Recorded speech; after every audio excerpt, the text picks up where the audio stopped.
So the panel that we had earlier with the reporters, one of the things that they talked about was the importance of being very clear in your communications and really having clarity around the message and being able to have everyone share that same type of message so that others can understand what you really stand for. And so I think our efforts around having a detailed communications plan and even selecting a firm to assist us in our communications effort is the really first major step towards that. So I'm going to turn this over to Jim Barnett and let him share a little bit more about the communications plan and then introduce our firm.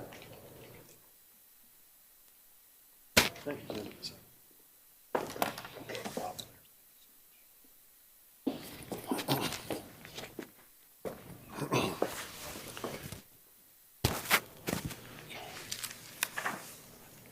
Thanks again, Kim. I really appreciate that.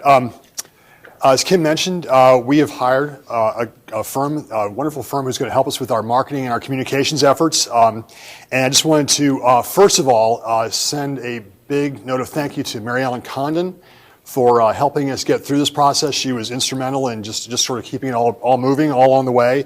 Also want to call out Ian Glazer and Matt Thompson. Thanks, guys.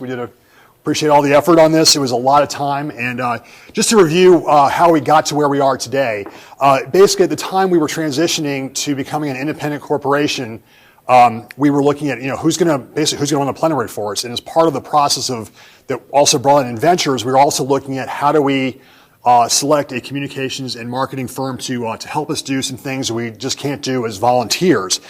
So that's when it started back in June. The board directed IDESG to acquire support for its communications and marketing functions, and within the board, several of us took that work on. I'd mentioned them. It was part of the transition. So over the summer, July and August, we developed a request for proposals that really just scoped out those precise functions, what we needed to be done professionally. September or so, we drafted the RFP, and then we issued it then as well. So in October, by the deadline that we stipulated, we received 5 qualified bids. And then from there, we had 3 that we invited back for oral presentations to the subcommittee that was doing that work, the subcommittee of the board. And so the vetting process, each of the firms that we brought back gave proposals that were solid. We were definitely, anyone could have done the work. So we had to sort of figure out, who do we pick? Who can really do this job for us and really get our message out there? So as part of that work, we decided to give those 3 firms a pop quiz. They couldn't prepare for it. We just hit them cold to see what would happen. And we gave them some scenarios to react to and said, how do you deal with this? So one of the scenarios we gave them, this might give you some insight, I think, on how we got to where we are, was a real world scenario from back last March, when the Reform Government Surveillance Group unveiled what it was doing. And so the scenario we gave them was, it's March 23rd, 2014, and Mark Zuckerberg is at the White House having a face-to-face meeting with President Obama. He's demanding stronger reforms to NSA surveillance practices. Afterwards, he issues a statement in which he says, people around the globe deserve to know that their information is secure, and Facebook will keep urging the U.S. government to be more transparent about its practices and more protective of civil liberties. So to each of the firms who was in our oral round, we said to them, okay, where are you? What are you saying? To whom are you saying it? And why? So we got 3 responses. And the first one went something like this. And that was kind of that response. We got a second response, which was, no comment, that's not our story. Okay?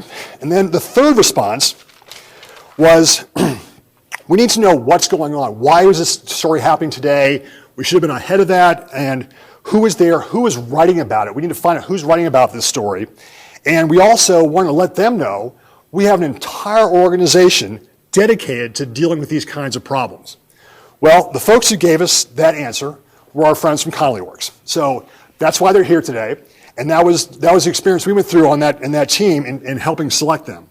So, and since then, they have helped us assess our messaging and really build on some of the work we've done along the way over the last year or so, and developing our mission and vision statement and also our talking points. And as you'll see as well, they'll also introduce our potential new logos that you all will get to vote on shortly. So with that, I would like to turn over the podium to Joanne Connolly and Mary Alice Johnson, who are here from Connolly Works. And let's give them a little welcome. Thank you.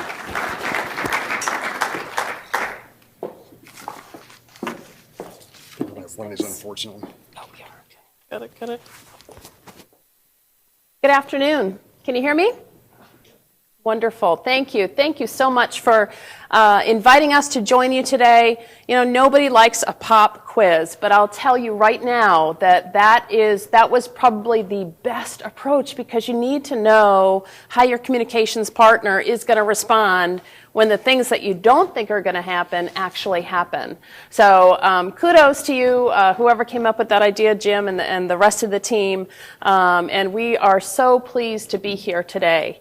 We wanted this account. We are a very vibrant, very busy agency, but this is one account that we really, really wanted, because we felt as though we had a lot to bring to the table. So we are thrilled to be here. We want this to be, I can't underscore this enough, we want this to be interactive.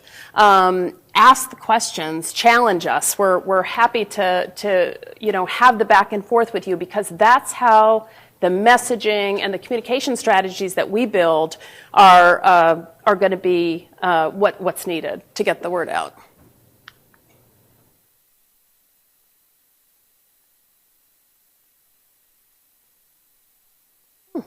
There we go. So here's what we're going to talk about today.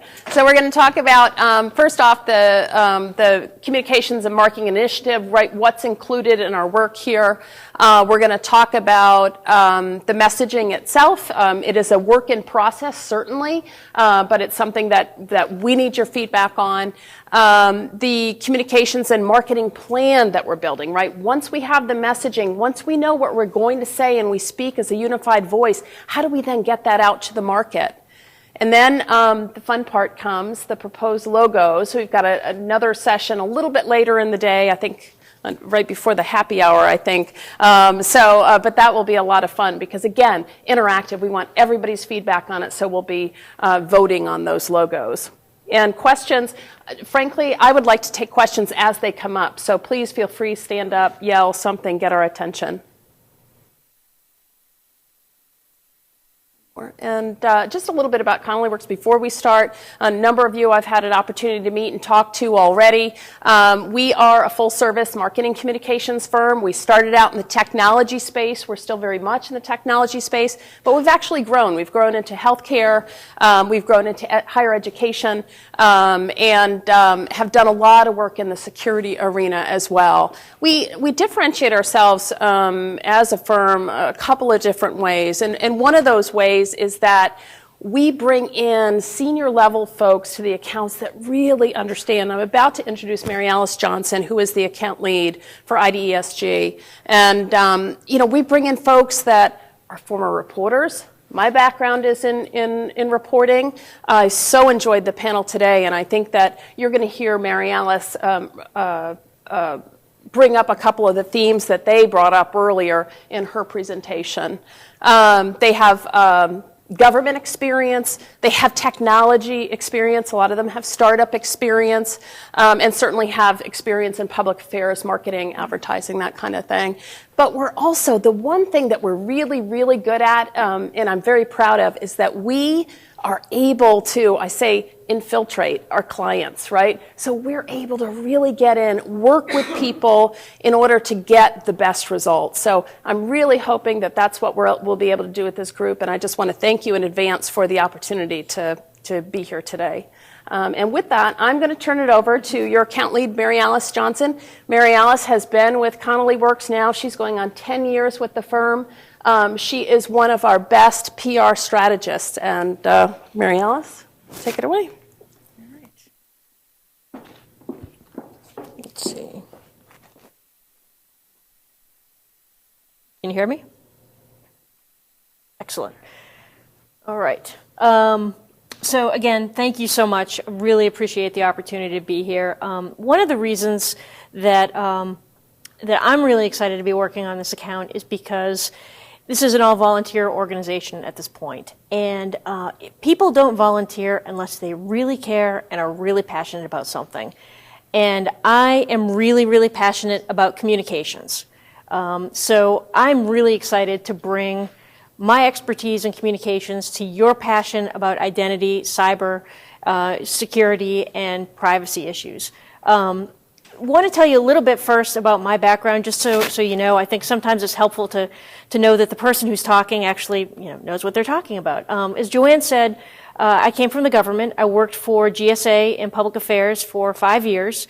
My focus was technology, anything having to do with acquisition, crisis communications and technology issues, contracts that were awarded, when MCI and WorldCom were having some challenges, news was in the press every single day about what GSA was doing, and when they were doing it, and whether or not they were suspending or debarring the company.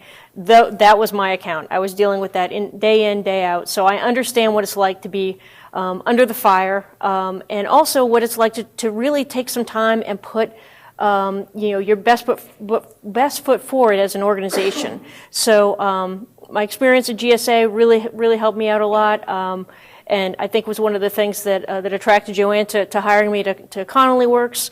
Prior to that, I did some time in the .com world, so I really understand entrepreneurship and love that element of IDESG.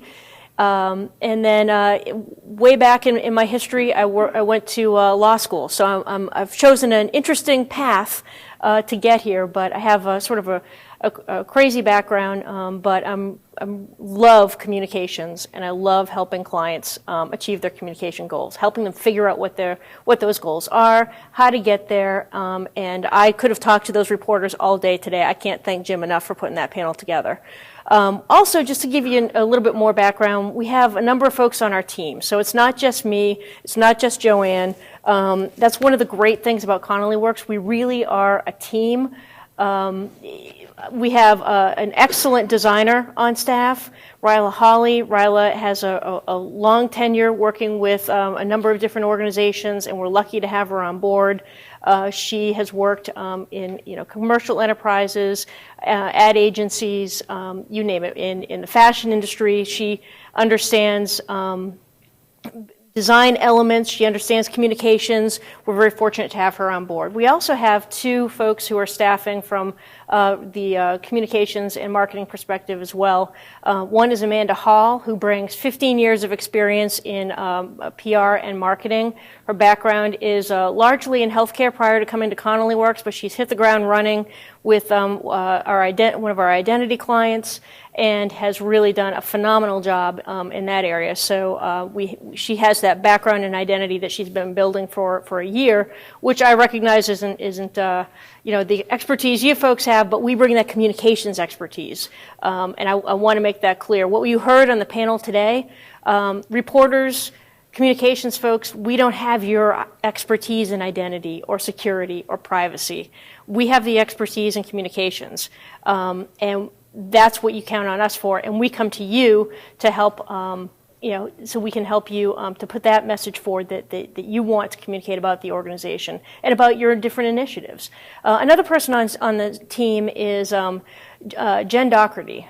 Jen came from the Department of State doing social media. I'm not sure if folks know, but that's a real coup for us. The Department of State has a great reputation in social media, and Jen has really hit the ground running doing social media across the three platforms. And we'll talk a little bit about what we plan to do moving forward there. As Joanne said, I don't want to talk to you. I want you to talk with me. I want this to be a conversation among this group and me and Joanne, and I'm really looking forward to learning, because that's really what's going to make this happen. So our role, I think I'm attached here. Our role, looks ready to go. Back. Our role is to focus on a couple of different elements. Messaging, communications and marketing are the key areas. So messaging. Let's take a step back for a second. You heard those reporters today talk about clarity. They need to hear a clear message. They need to be able to understand when somebody comes to them with a story, they need to know what are you talking about? Why is it interesting? What's the twist? Why is it compelling? And that's what we bring to the table. We're working with your team. We've been working with Jim, with Mary Ellen, with Ian, with Andrew, with Matt Thompson, and if I've left anybody out, with Kim certainly. If I've left anybody out, I apologize. But we've been working with this core group to start putting together the messaging. What is messaging? It sounds like this crazy term. Messaging is really the building blocks for what is going to move forward in terms of your communication. So a lot of times we are engaged to work with a client on messaging accounts, and they expect to see web content, or they expect to see a collateral piece, and they expect or that some of them want to see an ad.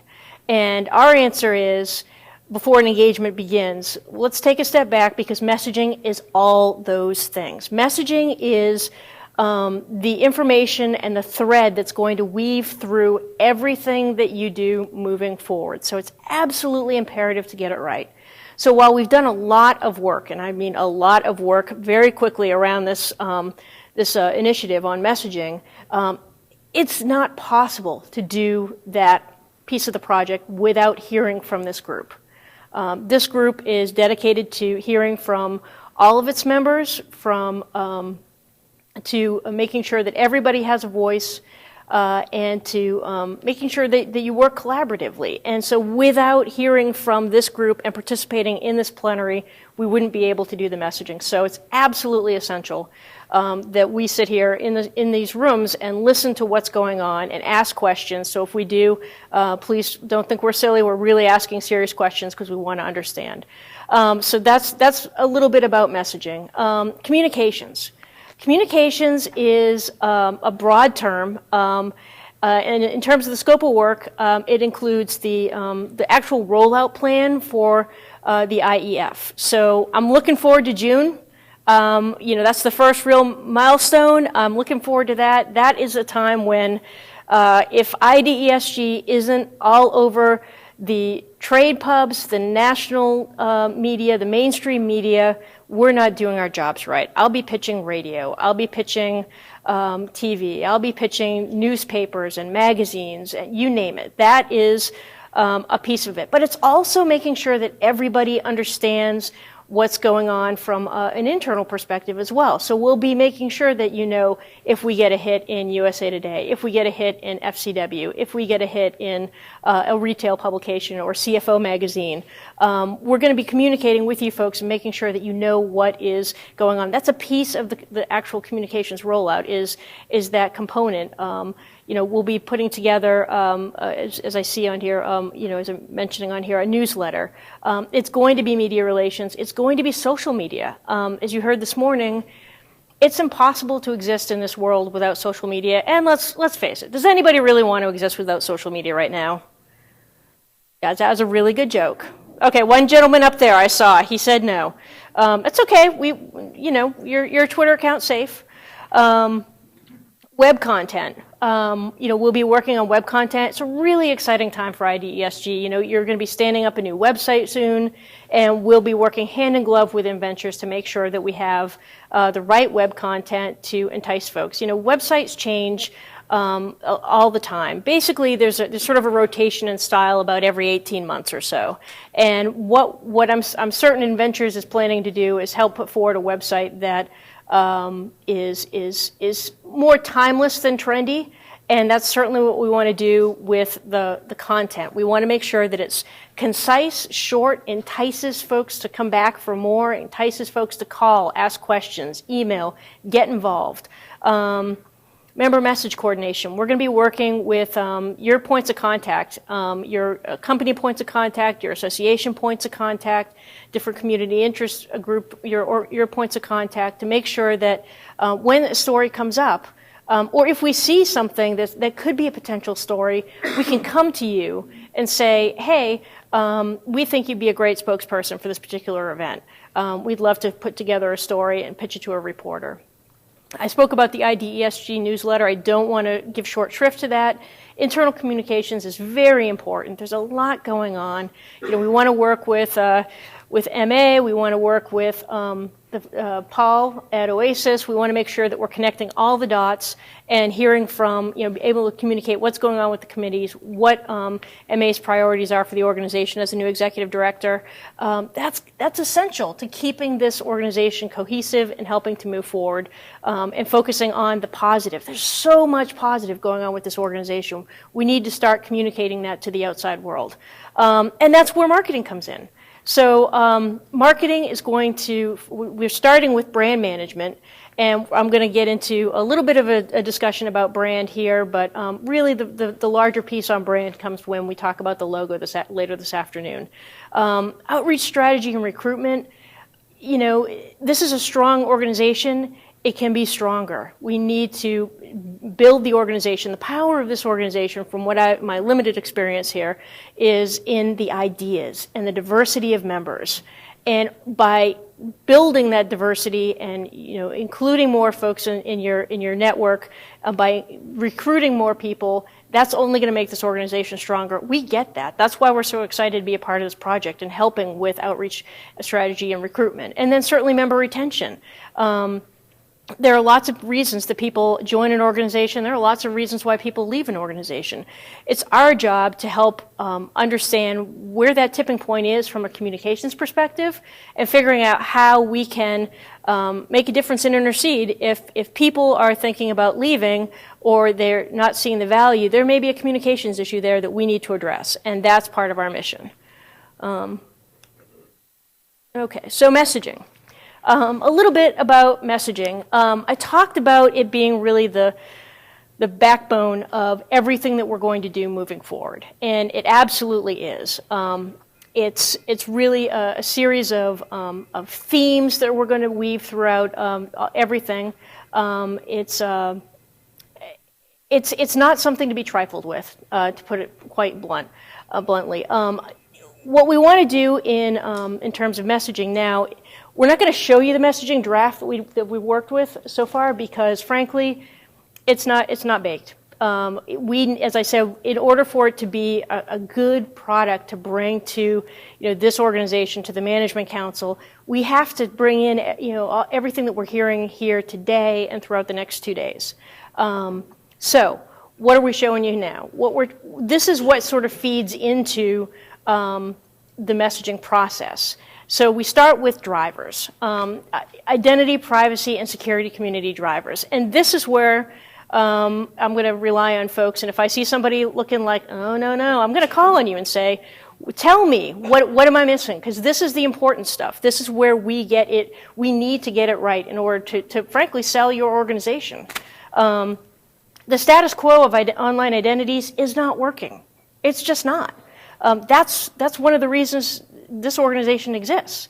The challenges include threats to, data and individual privacy. We all know this. Everybody knows somebody whose identity has been stolen, or somebody whose this credit card has been hacked, or which may or may not have something to do with identity. That's part of an education process. Identities aren't secure. We literally walk into a doctor's office and provide our identity, at least, once a year. We do the same thing if, our children go to school. We provide their social security number on an application for, a sporting event. We provide, through mortgage applications and college loan information, you name it. We provide all that information out there. It's all voluntary. We give it away for people to steal. So it's not secure, and the status quo needs to change online because everything is online. It's not resilient. The online community is not resilient. If something occurs and identities are compromised, it's done. It takes time to get that back up and running. How long did it take? I know it wasn't completely identity related, but take the Target breach or J.P. Morgan, or name your favorite hack. How long does it take those organizations to get back up and running? And what happens to those identities in the meantime? Are they sitting in Eastern Europe right now, waiting to be purchased in 3 years? Possibly. So that's one of the challenges. The online identity community is not interoperable, and that's one of the key things that, from what I see, you folks bring to the table, the ability to put together a system. I loved Peter's analogy. Peter, when I talked to you, you gave a fantastic analogy about Visa and Visa's brand and setting up the backbone of the infrastructure for how credit cards work in the retail community. And using that as an analogy for how this IEF, this framework, can work to facilitate online identities. That was fantastic. That made sense to me. We need to have more examples like that, and I need to use them, because that really makes sense. So, oh, we have a question, yes. Hi, it's Andrew here. Hey, Andrew. Got a couple questions from the online audience around messaging. Okay. Is my mic on? Yep. Okay. It's just my voice isn't loud enough. Okay, one question is, an IDESG e-newsletter is a much-needed start, but we also need a hard copy newsletter that we can hand out at trade shows and technical conferences, and use it as a recruiting tool. So more of a comment than a question. Okay. We agree. An actual question. Okay. IDSG is a tragically bureaucratic name. Is renaming in scope? So I'm going to take both of those questions, the comment and the question, and say one thing about the idea of marketing materials. We're all about content. And a lot of the content that we're going to create for the website, for various elements of different pieces of the project, that content is going to be able to be reused. You're going to have a fabulous website you're going to be able to refer folks to, and that's going to be great. We're going to create blogs. We're going to do a whole host of different things. So yes, content is key, and we're absolutely going to work on that. In terms of the second question, it was focused on the. I talked too much. It was focused on. The name? Renaming the organization. So that's an important question as well. Frankly, that's one that's on you folks. That's not within our scope to say you need a new organization. What is within our scope is to say once you decide what your organization is and what to call it, how are we then going to communicate it? Because they did make an excellent point this morning. I think it was Matt. He said, if I got IDESG in my email inbox, I'd just skip right over it. Basically, he said I'd make fun of the acronym and move on. And so what we need to do is communicate the story without getting putting ourselves in the way. So if you stick with the name. That's great. We're going to get to a couple of examples later on this afternoon. One of the things that's going to come up is a lot of organizations use acronyms. Some of them don't mean anything, but they use their acronyms to actually be their corporate name. For example, AARP. Everybody knows what AARP means because of what it stands for, but it's not because everybody knows this association of retired people. It's because there's a credible brand behind it. And that's something we're going to get to. So that's what we're about. We're about building the credible brand for IDESG, whether you call it IDESG, Identity Ecosystem, or Frosty the Snowman. We're going to do that. Yes, more questions? One more quick one from online, and then... Okay. How will we extend our reach to non-English regions like China? Will our brand elements and engagement strategies work across cultures and languages? It's another content question, isn't it? To be honest, we're going to start focusing on the United States. That is really the genesis of the INSTIC. Is to focus on the United States. Obviously, there's a global component there that's important, but Rome wasn't built in a day, and we're not going to try build IDESG overnight internationally. We are, however, going to be absolutely certain that we remain culturally sensitive in all of our language. That's essential because it is a global market, it's a global economy, and these are global issues. We want to communicate to those, to those parts of the world, to every part of the world. This mission is one that transcends the United States, but in terms of our actual scope, to begin with, we're focused on targeting a United States audience. Just a point of clarification, the Matt you're talking about was Matt Thompson would never skip an IDSG email. It was Matt Kempner from the panel, so just in case there's any confusion about sorry that. about that. No, it's quite all right. It's just, but Matt reads all his emails, okay? Especially with his IDSG in it. Yes, I was speaking of Matt Kempner. Sorry about that. So for a little break here, any questions from the room? Anybody would like to ask a question now? Okay. Okay, cool.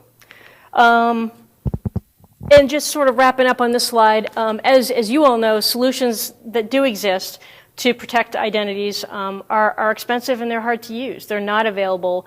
There's no solution right now for me to go figure out how I'm going to, protect my health information online. I don't know of anything that exists. Something probably does, but it's certainly not interoperable, and I don't know if it's safe. And who knows if it's resilient. So that's why those are some of the drivers that we see for this organization. And if any of these are wrong, let me know, because this again is critical to what we're doing. Everybody agree with these so far? Okay. All right, so we heard. So as I said, we talked to a number of folks, and this is what we've heard from people. If there's more to hear, and I'm confident that there is, then we want to hear it today, or throughout the rest of this plenary period, because again, this is important. And it's important because every communications plan, whether you're talking about marketing, PR, advertising, social media, you name it, everything has to align back to business goals. If it doesn't align back to business goals, you've wasted your money. I'm just going to go out there on a limb right now and just say that. If what we put together for a communications plan doesn't align to your business goals, then we've done something drastically wrong and you've wasted your money. That will not happen, I assure you. Because we actually pride ourselves, all of our communications plans map back specifically to each communication and business goal. So what we've heard is that becoming a self-sustaining organization within 3 years is really the key priority. That includes raising $50,000 by June 2015. So we have some work to do to help you achieve that by using communication through marketing, through PR, getting the word out there. Building your membership, recruiting and retaining members across all industries.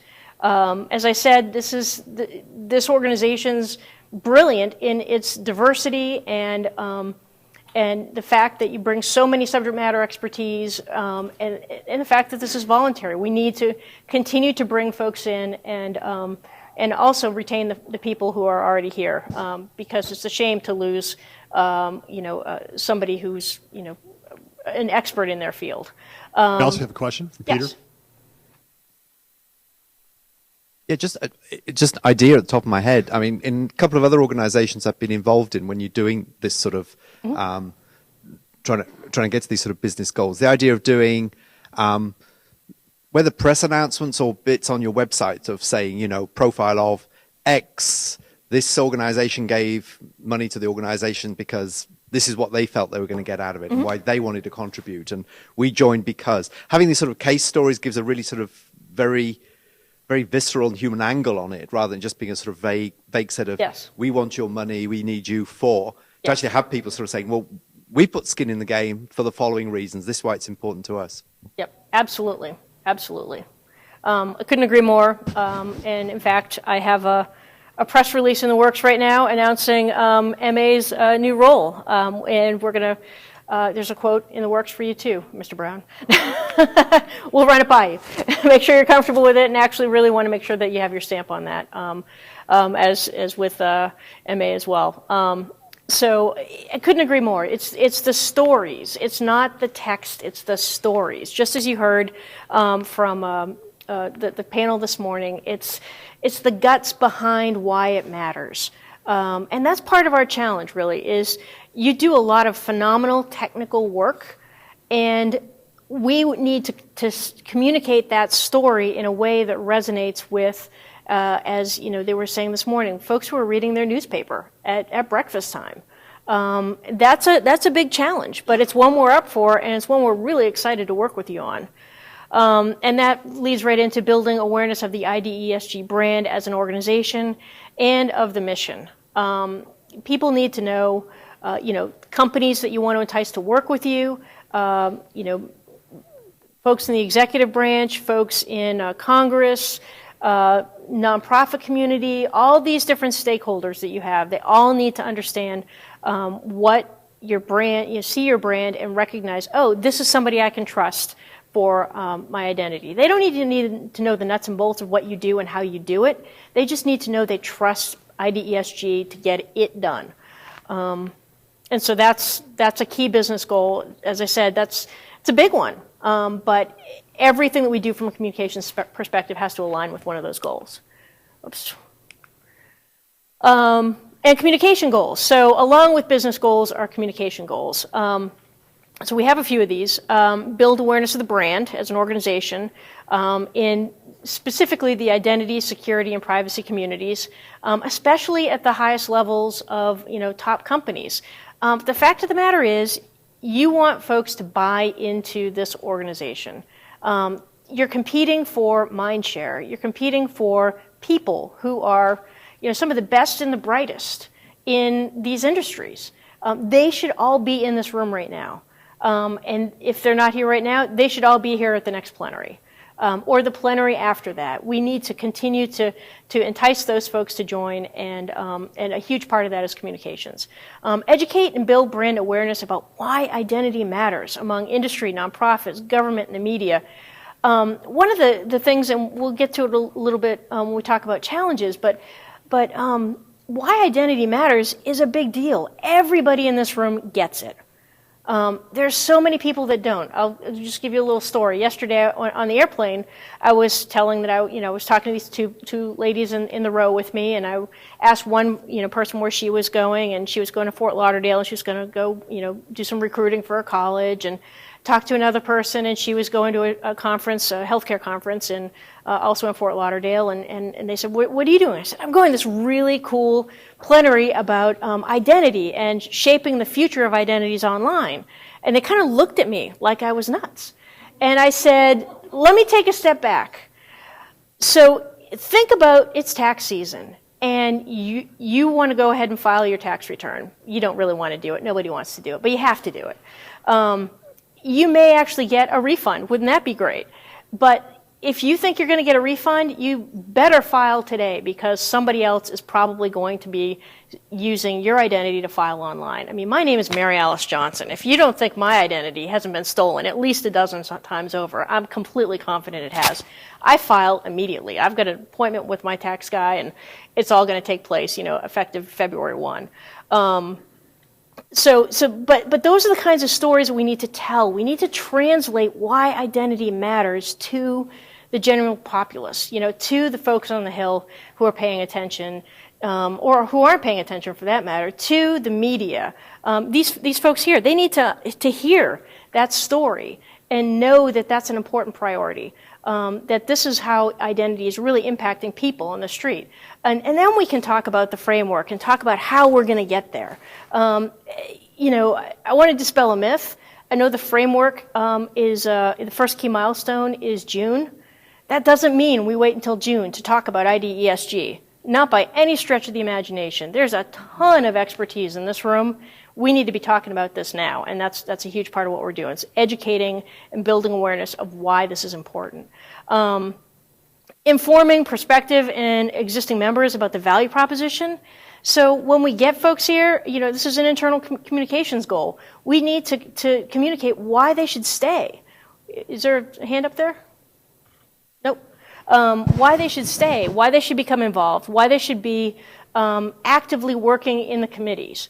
We've all belonged to organizations where people come, they like to join, and then they wait for somebody else to do the work. We want workhorses in this organization. We need them, and we need to show them the value proposition for dedicating the time to do that. Positioning IDESG's work product as it evolves to stand on its own. So the framework. In time, this is going to really, sets the tone for identities online. This is critical that we are able to actually establish not only the IDESG brand, but also be prepared to position the framework moving forward as a key brand in the community. Okay, core competencies. Actually, did anybody have any questions or disagreements, thoughts, additions to the communication goals? Okay. Core competencies. So again, we heard from a number of folks that we really tried to think about what exactly the core competencies of the organization are, and we distilled it down to 4 key areas. In no particular order, it's unique and inclusive. It's the only group where qualified. Can't even talk today. Only group qualified based on the INSTIC principles. Comprehensive perspective on identity. You bring so many diverse perspectives to the table that you form this phenomenal holistic view of what's going on with identity that nobody else has. There are standards groups, there are compliance groups, there are privacy groups, there's a host of them. Nobody brings the whole pie to the table like you folks do. Multidisciplinary depth and breadth of experience. When you look around at who's in this room and you see the folks that, the subject matter expertise, it's amazing, but it's not just expertise in one area or expertise in another. It's a deep expertise in multiple areas, and frankly, as reporters said, I think everybody knows a little bit about everything. So there's definitely a depth and breadth of experience. And lastly, and this is really important, you're the voice of the online web strategy on a national scale. So we're here because of INSTIC. That's what kicked everything off, and we're the voice of that moving forward from a private sector perspective. So it's absolutely critical to remain committed to those INSTIC principles and to carry that mantle as the voice. Yes. A question from online. Yes.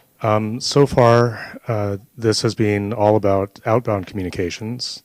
How will you help us listen? How what? How will you help us listen? Listen. Okay, that's an excellent point. That's a huge part of my job, listening to the communities.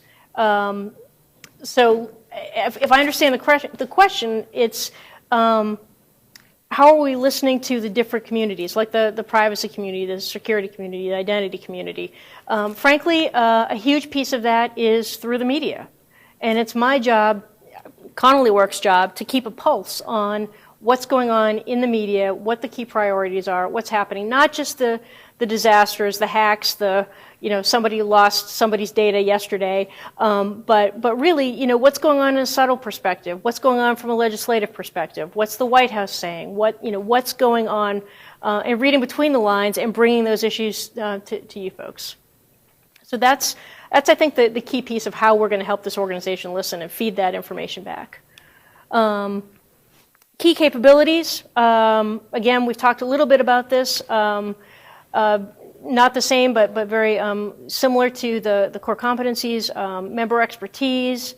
This is a forum for a broad spectrum of stakeholders to engage. That doesn't exist everywhere. It doesn't exist in most places, frankly. It's extremely unique, and the fact that it's voluntary, again, is absolutely significant. It's a workspace for all functions and components of the framework. Again, that is incredibly unique. That just simply doesn't exist elsewhere. And transparency. I know this is a huge piece of this organization. As somebody who previously worked in government, I'm absolutely committed to ensuring that that everything that we do from a communication standpoint helps to foster each one of these capabilities, but absolutely transparency. Okay, so challenges. Here's where we sort of get into the meat and potatoes of what sort of builds the messaging. One of the things, the great thing about this, one of the great things about this organization is that you have so many different voices and so much expertise from so many different places.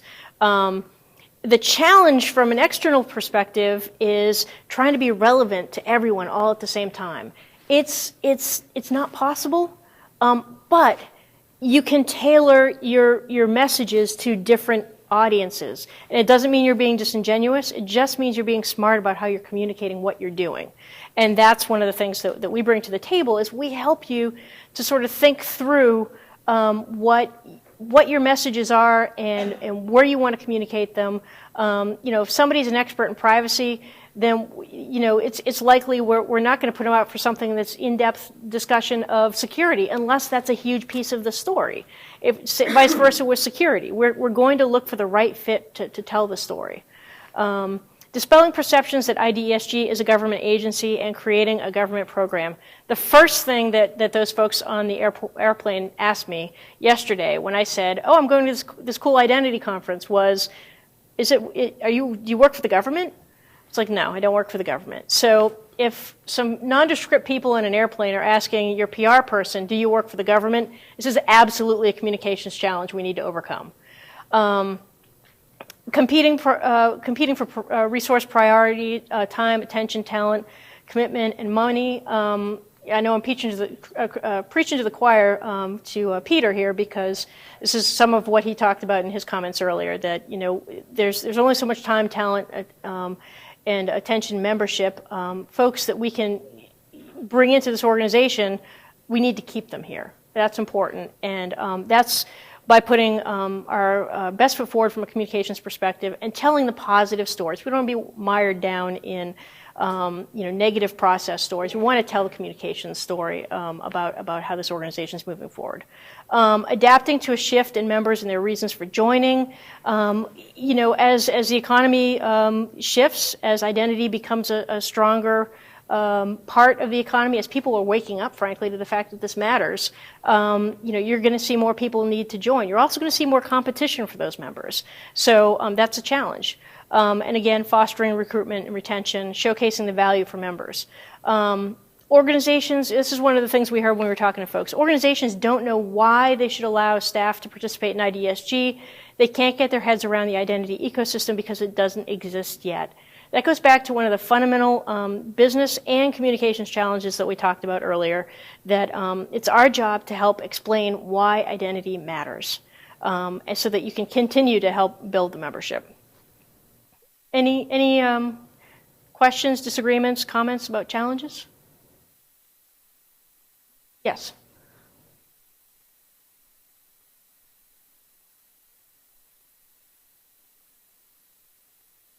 Yes.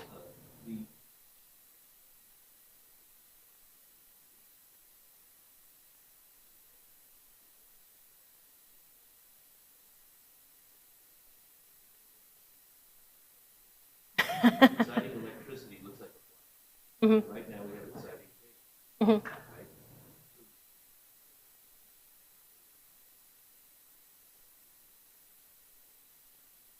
Mm-hmm. Mm-hmm. But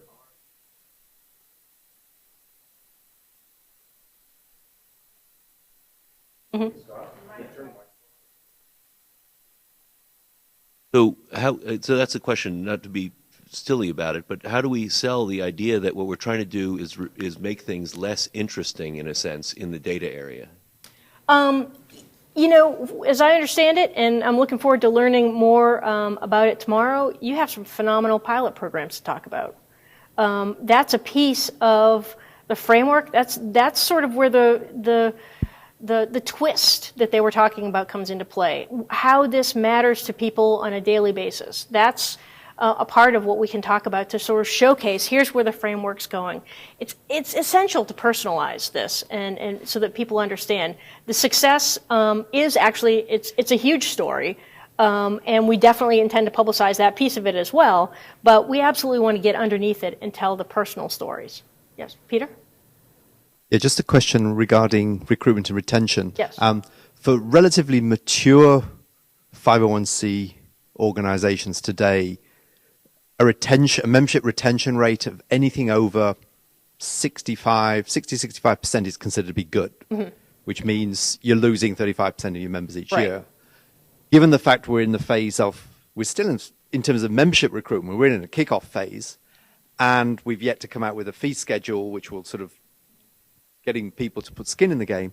What's the balance, in your opinion, in terms of getting the message right there? I mean, because you want to get people onboarded as well as well as retaining them, whereas the retention issue is going to come up. But is that something we need to address also amongst retaining current members who are here but are not having to pay anything? But as soon as we come up with a membership fee schedule, they might sort of all scatter to the dark corners of the room to get away from that. So it's just consideration. No, absolutely. That's a really important point. And we'll absolutely have to factor that into the overall plan. That's an excellent point. It's vital. It's vital to retain the folks who are here because you are the organization. And it's a strong organization, but it's also a growing organization, as you pointed out. And without those folks, the organization goes away. So retention is critical. And then, but you have to continue to build it if you're going to grow. So you're right. There is a balance there. We'll definitely account for that in the plan. Mary Alice, I just wanted to chime in on the previous question about the story and the scary part. I think what Matt Kempner would have said if we'd asked him that question is, at first it's scary, but then, the story evolves to one about competition. Look at the competition of people who are trying to address this problem. And to sort of go back to our metaphor about the story about how this country tackled the AIDS problem, it was scary in the 80s, but then in the 90s we had, all these drug companies duking it out to get out there first. And that's a very exciting story. Yep, that's an excellent point. Okay, audiences. So the plan is going to target these direct audiences for communication. You can see folks in the identity, security, and privacy communities, existing members here, prospective members, industries, organizations, geographies. Again, Peter, I think you just raised an excellent point that we absolutely need to account for in the plan. Government, can't forget our roots with INSTIC. That's critical. Stay connected there. I know we have a number of federal and state members.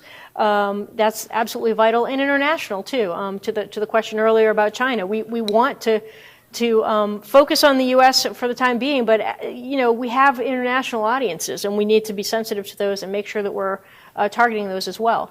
And we do that through the media and through industry analysts, mainstream media, trade media, social media, and again, the industry analysts. That'll be important. And we'll do that through some of the means we're going to talk about next in a minute. So this again is some sections that I really think that if you have any questions, comments, feedback is important, because this is what we think the identity, privacy, and security community should know about your organization.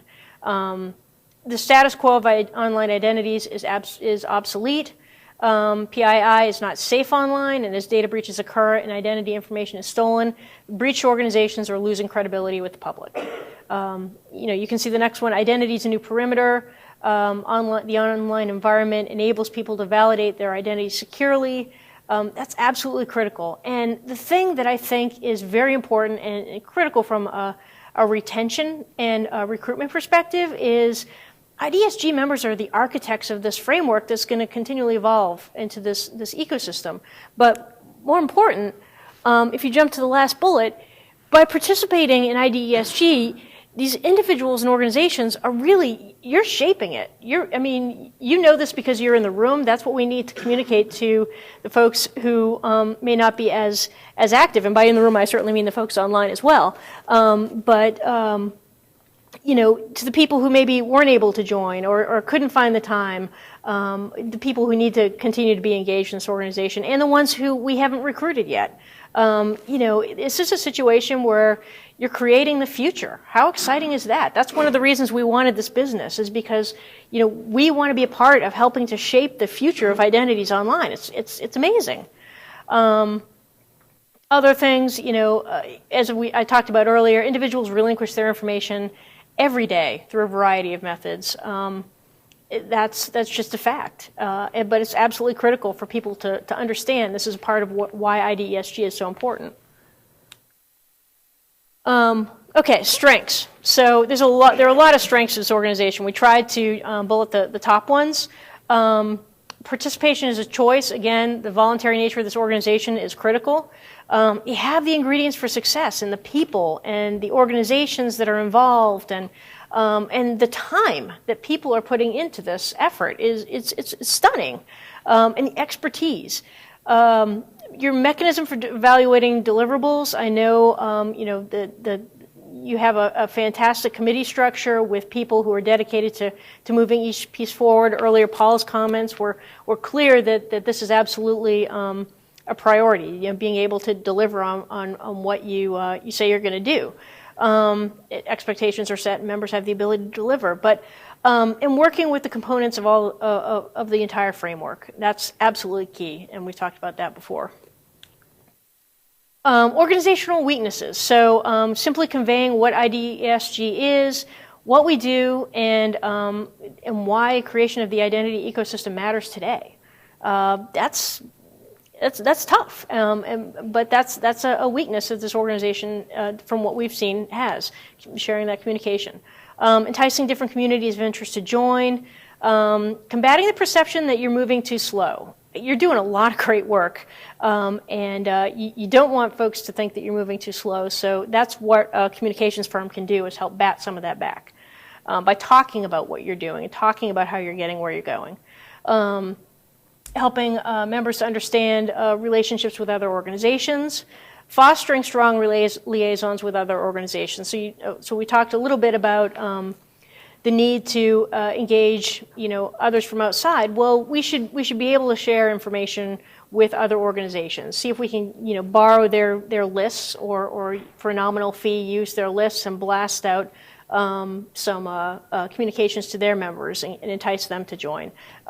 That's something that organizations do all the time, and we need to build those relationships. Combating a perception that IDESG is standards only or a government program. Again, we've talked about that. That has to be overcome. Opportunities. There's so many smart people in this room. We need to start utilizing members to speak to the media. Navigating the storylines by showing how identity protection is relevant at multiple levels. The framework, again, that's your goal, but the people that you want to entice to join here need to see how it impacts them, and that's a part of what we need to communicate. Leveraging outlets to evangelize NSTIC and IDESG's goals and progress to use as a recruitment tool. That's a challenge and an opportunity, and we need to continue to move forward and do that. And then threats and risks. So we talked about the threat to mindshare. Basically what it boils down to is, this is a new organization. There are a lot of established organizations. There are also a lot of other new organizations that are forming. And why should my company be a member of IDESG? If I already have Joe participating at XYZ organization, what is IDESG going to do for me? And why should I allow that person to spend time at IDESG? That's really the biggest threat right there. It's for time, money, attention, members. But aside from that, if we don't act, if we don't take up the mantle, if we don't move forward as an organization, the status quo is going to gain strength. That's just the way it is. And either somebody's going to come in there and try and do it and not do it as well, or the status quo is going to continue to get worse. That's a fact. All right, so how are we going to get there? When we go into an engagement, again, all this is background. Communications folks, we talk a lot, but we also do a lot of research, and all that was background based on conversations with all of you, with the folks we've spoken to so far. And I plan to pick everybody's brain every time I see you in the hallway, in the hotel, on the bus, you name it, to try and learn more. So this is all background to helping to create the communications and marketing plan that will move forward. And that plan is going to be focused on, taking an integrated approach to engage stakeholders that are impacted by identity, security, and privacy issues online, directly and indirectly. So directly is, talking to potential members, talking to the trade and national media analysts. Indirectly, you've got your B2C folks. You've got the individuals and the consumers that need to understand a little bit about what you do. I know there's a sort of a disconnect within the organization of how much the consumer needs to know. But what they need to know is if they see, and we'll get to this at some point, if they see the IDESG name, they don't need to know what you do, how you do it. They just need to know they trust it. And that's important. Public relations. So we're going to do this by, a huge part of the plan is public relations. We're going to do this through press releases. Like I said, we're going to announce MA's new role. We're working on that already. We're going to talk about key milestones. We would love to work with the pilot programs. As they announce key milestones, let's go ahead and do a joint release announcing, I know that IDESG doesn't necessarily, they don't oversee the pilot programs, but let's talk about the success of identity together, maybe through press releases or through thought leadership. Thought leadership is blogging, it's writing op-ed pieces, it's through speaking engagements. There are a number of ways to get your point across in trade media, in national media, in mainstream media through thought leadership. Pitching, my favorite activity. Most publications have editorial calendars. Interestingly enough, the AJC is not one of them because I've looked recently. But indeed, most publications do have editorial calendars that sort of lay out the topics they're going to address each month.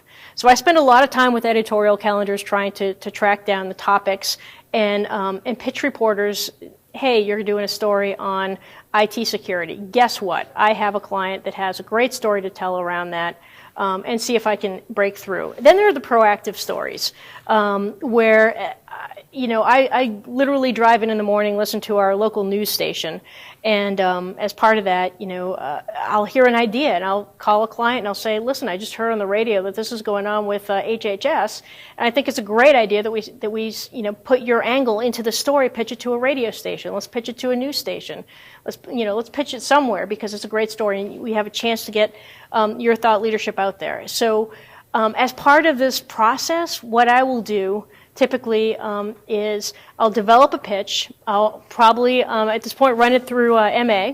Just say, hey, what do you think? And hopefully he'll say, yeah, absolutely, that's great. It's a fantastic way to put IDESG on the map. And then start targeting reporters. Now, these reporters are not likely to be people that I'm seeing for the first time because I spend a lot of time focusing on reporters that follow security, privacy, and identity, that have written about hacks, that have written about breaches, that have written about the things that impact identity. And I spend a lot of time, as they mentioned, building those relationships through Twitter. Hey, that was a great article. Or, out of the blue, reaching out to them saying, that was a fantastic piece that you wrote, great insight, and I don't ask for anything from them. So I spend time building those relationships so that hopefully by the time I pitch those reporters, they read my pitch. That's my job, is trying to get people to read my pitch. The next step is getting them to take my call. So if they email me back and say, yeah, great pitch, let's talk, then I immediately pick up the phone and say, okay, great, right now. My next thing I say is, hi, I'm calling about the pitch that I sent you. Do you have 45 seconds to hear me out? And then if they say no, I'll say, great, what time works best for you? So it's about respecting their time as well. There's an art to this. As part of that, that concept that I talked about with hearing things on the radio, hearing things in the news, reading them in the paper, it's a sort of there's a new term for it. It's called newsjacking. You're basically jacking a story out of the news to actually spin to your clients. So it's a fun way. It's really a great story great way to capture something going on in the news and making it yours. Social media. We don't want to forget about social media. It's absolutely essential. What we want to do is take that same take an integrated approach basically to social media. So for example, everything that we do from a PR perspective should then in turn be communicated to social media.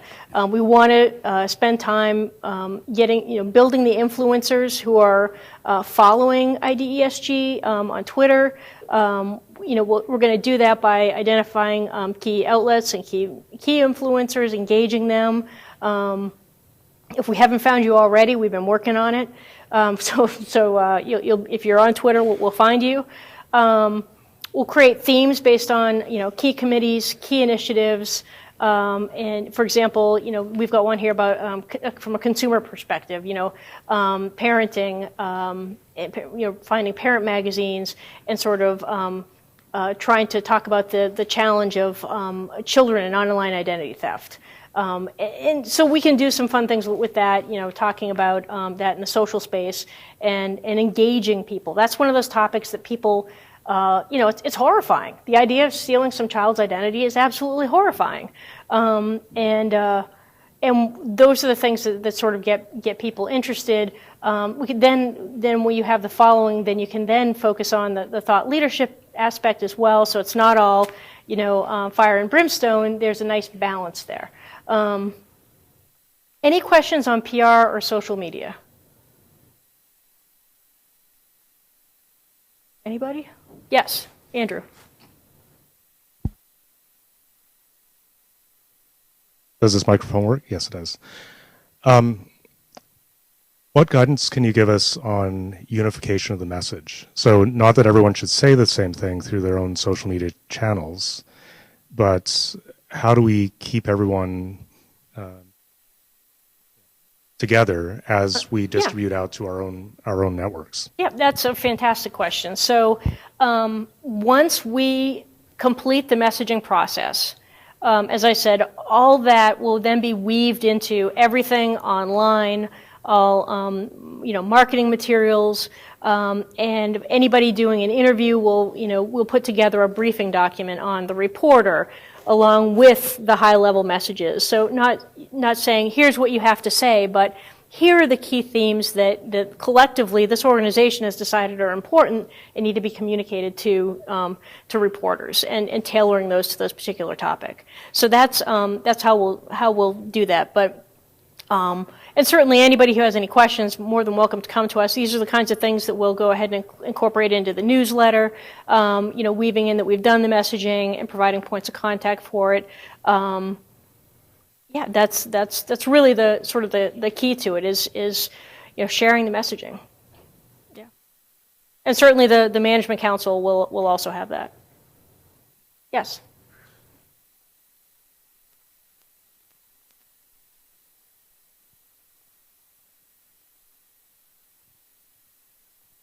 Hi, Kathy Tilton. I haven't seen the messaging yet, so forgive me if this is already covered in there. But I've heard a lot about protecting identity, as it seems to be a theme that is woven in there, and of course that is one of the things that is important and that we're focusing on. But I think that for this organization to be successful, we have to also sell to the relying parties, and that's not a theme that necessarily they are as interested in as in other things that we are doing. So for example, one of the other themes of NSTIC is what could you do online with this ecosystem that you can't do now. And so the ability to use and prove your identity online, I think is important, to allow people to do more online and to allow organizations to provide more and more services online. And so is that something we could also incorporate? The concept of identity proofing, weaving that more in? Or not is it more than identity necessarily proofing? by itself, because there's other aspects of it. The whole strong credential, strong authentication goes along with that. But, just the whole story about here's 40 things that you can't do right now online because there is not enough trust and confidence in the identity of the person on the other end. But what if you had the ability to trust that identity, and what could you do, and how would that impact economic issues, for example? knock it down to 5, and you're the author of our next op-ed. Seriously.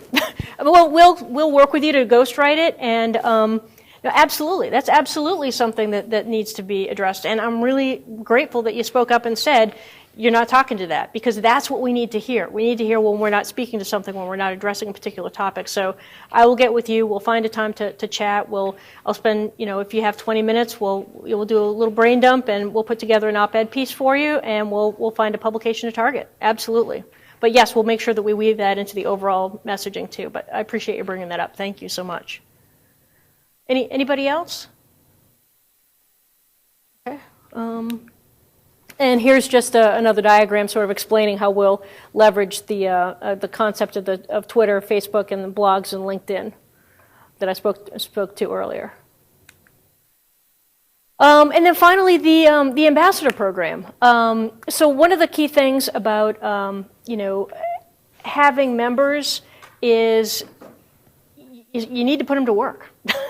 And you need to put them to work training new members. So as you get new members, it's very exciting to work with these new members so that the existing members can build relationships and share their subject matter expertise, and the new members can also build relationships and then see the immediate results of why they're joining. So what we're going to do, and we're still formalizing the process, but we're putting together essentially a matchmaking process, so that we're helping to select the right mentor essentially for the new member. And there'll be a selection process, not to be exclusionary, but in fact to be inclusionary, and make sure that we're targeting the right mentor for each person. We'll put together a welcome packet, and which sounds like a simple thing, but indeed, actually it's important, so that people sort of know here's what the organization is. Speaks to what the gentleman was speaking about earlier about the marketing materials and talking about what the organization is. So you have something to sort of say, yes, I joined this new organization. Here's what we do. And here's what our responsibilities are. Here's what it is to be a board member. That kind of thing. So we'll definitely be putting that together as well. As I said, that's in development. We fully expect to roll that out at the next plenary. So we'll be contacting existing members and making sure that we're communicating that likely through a WebEx of some sort, so that we can share information about that. Certainly will be in the e-newsletter, but really to engage people. One of my early jobs in my career was working for the National Governors Association. And, if I didn't think that, if I hadn't seen this mentor program, in that situation, I would have been like, oh, it's a mentor program. No, it's a phenomenal experience for people with subject matter expertise for, in that situation, an existing governor to show a new governor the ropes. Well, guess what? You all are the governors, and you're going to show the new kids the ropes. And that's what this is really all about, because, you're passing along your expertise in, working the process. When I was growing up, my dad was on the city council, and he said, you got to be on it at least 2 terms. The first term, you learn how to work the system, and the second term, you can get something done. And so that's what you folks are here to do, is to help guide the new folks through the process, and that's a key part of the ambassador program. Here is sort of a precursor to the fun part later on. The proposed logos. So as I mentioned, we have a phenomenally talented designer who's come up with some logos. And we'll talk a little bit more about branding and logos and how we got to that point. But just wanted to sort of show you, you may have already seen them in the hall. Here are the 2 logos that we have put together. Actually put together several logos, I believe 6 in total, and we've sort of narrowed it down to these 2 for people to vote. So later on, you'll have an opportunity to vote through the Live Sift tool, which is one of the new tools on display here this week. And that's pretty much my presentation. Does anybody have any additional questions? Anything we want to talk about? Again, this is intended to be interactive. I've talked way too much. I'm not that interesting. Mary Alice, while people are thinking, I have a question I'd like Yes. to ask you as well, and it kind of feeds off the live chat here a bit too. Can you talk a bit about a little bit about managing expectations here? We've joked a bit before that when it comes to communications, we tried blinking and it didn't work. People didn't know who we were instantly. Mm-hmm. We're not going to have a viral campaign that's going to instantly solve this problem. Talk about the work. You've given us the grand vision here. Mm-hmm. Talk about the work and the steps it takes, and maybe even the step back once in a while, how you get from standing start where we are, square one, mm-hmm. to basically having this kind of recognition out in the marketplace. Yep. I mean, it takes time. I definitely don't want to say, we're going to start with, interviews with the Washington Post or the New York Times or the Wall Street Journal, though I certainly will be pitching those outlets. You're not going to be featured on the nightly news with your huge logo, which you'll hopefully be selecting later. That's not how this works. People won't overnight know that IDESG exists. But here's what will happen. We're going to slowly, penetrate the national, the trade, and the local media certainly in the D.C. area to try and gin up some interest. But also, Jim did a phenomenal job of penetrating the media here locally today, getting 3 of the best and brightest that the area has to offer.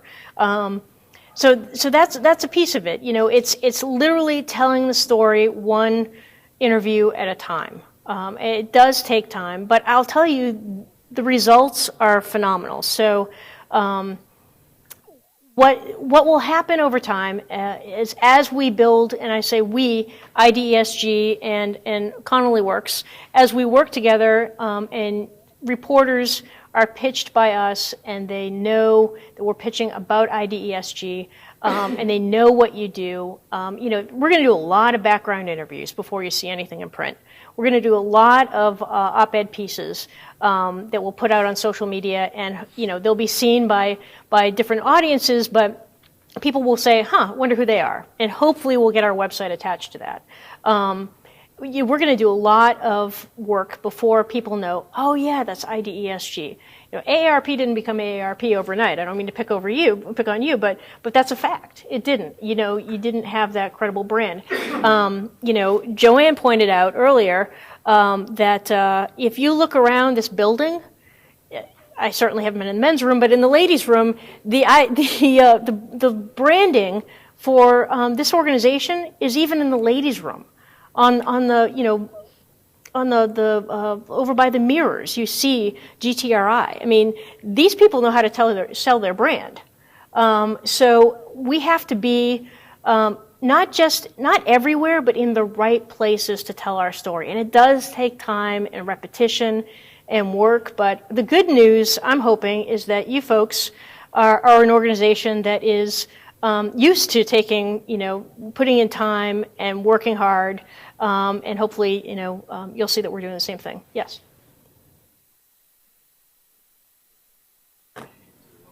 Yeah. What's the relationship between Scott?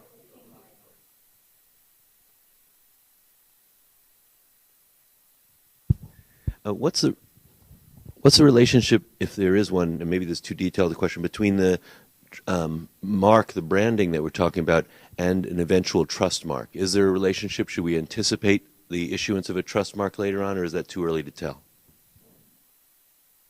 I'm going to let Peter take that one.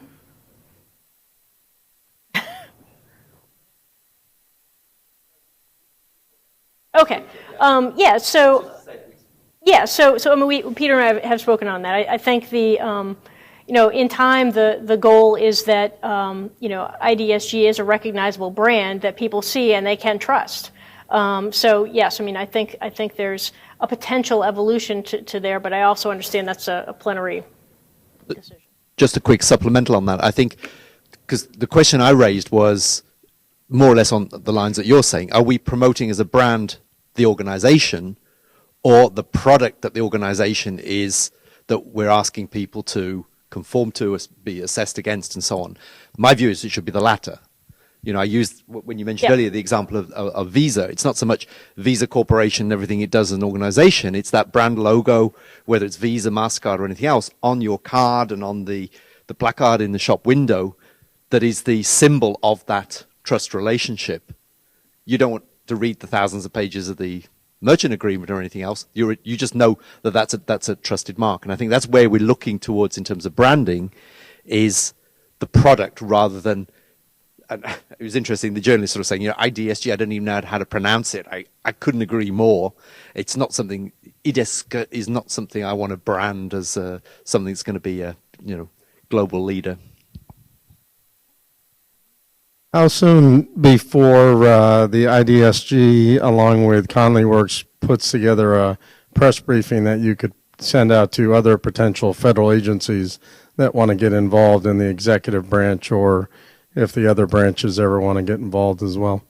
So really creating a community of that's a fantastic idea. We'll weave that right into the plan. Frankly, I hadn't thought of that. That's a fantastic idea. So the timeline would be, actually Joanne wants to answer that. Yeah, I just wanted to add to that, part of the pitching that we do will be to the federal press. Yep. Right, so we will attempt to get some coverage in those publications that federal decision makers are reading. So that'll be part of our push. Would that be?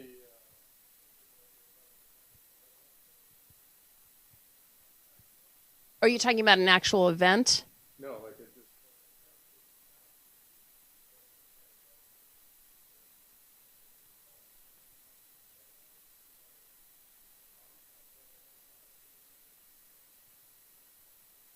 Yeah, so I think our role is to really get in front of those decision makers, and the way that we do that is through the press. So it's by telling our stories and trying to get placements, the op-ed, for example, that kind of thing. So, but we don't have a vehicle to get in front of, so to speak, and pull together decision makers at various agencies. But, maybe Jeremy does.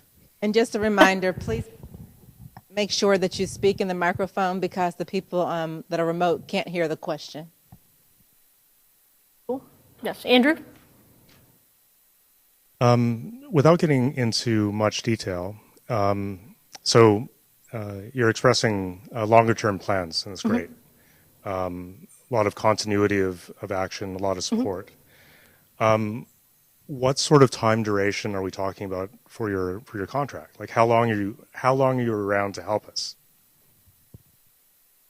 Our contract is for a period of 1 year. Actually, no. Actually, we have a contract that runs through the end of the IDESG fiscal, okay. which is the end of June or July. Okay. Thank Okay, you. well, there Thanks. you go. But to We'll be add to working that, for- though, we have funding within our grant, our budget. Let's use the budget term. We have funding allocated within our budget to address communication needs each year. So we'll reassess what we need as an organization and determine if we need more of this type of activity, or if we need other types of support. The critical element in communication for our organization. But our goal is to establish some quick wins and also be thinking for the long term. Yes. I just want to follow on to Lionel's. He mentioned, the federal government. I see that as one community of interest. It seems to me that, particularly with respect to my previous comment about relying parties, that there are other communities of interest that have their own media groups or whatever. If you're going to do a press briefing for them, it seems to me like it would be useful to identify and prioritize, some communities of interest that maybe we would want to do the same thing, not just the federal government. Yes, absolutely. Yeah, absolutely. No, we're committed to making sure that we reach all target audiences. It doesn't do the organization justice if we give one community of interest short shrift over another. It's not helpful to your goal of building a diverse organization. Any other questions? Yes.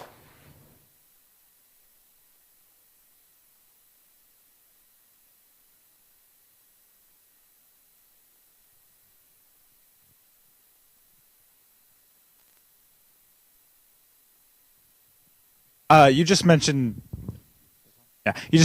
a few moments ago about quick wins and some longer term success goals. What do you consider metrics for your success for this organization, both in the short term and long term? So I consider, getting articles placed and putting you folks in the news to be, those are the metrics that I operate under. Getting results for you. If you're seeing IDESG in the news, if you're getting op-ed pieces placed, if we're doing delivering blogs, if you're having increased presence on social media, it's about really increasing your footprint in the media right now. And also to, using communications to help, increase membership and retain membership as well. So the membership one makes a lot of sense to me, I guess, just in terms of the getting articles placed metrics. Is there a baseline that you're considering? Would you consider trade publications and specific targeted audiences a particular value of metric, or, is People magazine just as good as Computer World, is just as good as the New York Times? I guess I'm trying to wonder, when you look at what are the successes that you want to get for the IDESG, what's your sort of holy grail article, and then what are articles that you think are good consistent coverage? My holy grail article is front page above the fold Wall Street Journal, or a feature story in The Economist. But that isn't likely to happen tomorrow. But those are the Holy Grail articles. You asked for the Holy Grail. Not likely to happen tomorrow, but that's the kind of thing that we're looking for. And then, I'd be happy to go for People magazine and convey how children's online identities will be safer as a result of the IEF. That would be a fantastic piece. So actually, one piece of follow-on to everyone, Ian. From tactical perspective, not just talking about placement, but there's a list of to-dos that we gave Connolly Works. One of them, for example, is we have a website that looks like it came out of a box. Not even a good box, like a horribly beat up box from the 80s. So part of the rebranding in terms of the logos that you've seen, part of it around messaging, building basic templates, like having consistent PowerPoint templates and things like that. Those are all the really short term, because those are the things we need, each of us, to sort of be deputized to go out there and put IDESG's face forward in the best way possible. So not just talking about placement, as Mary Alice has talked about, but also some of the basic block and tackling that we need to look like and behave like the organization that we are. Absolutely. Thank you, Ian. I get excited again about pitching. Any other questions? Do you have a question?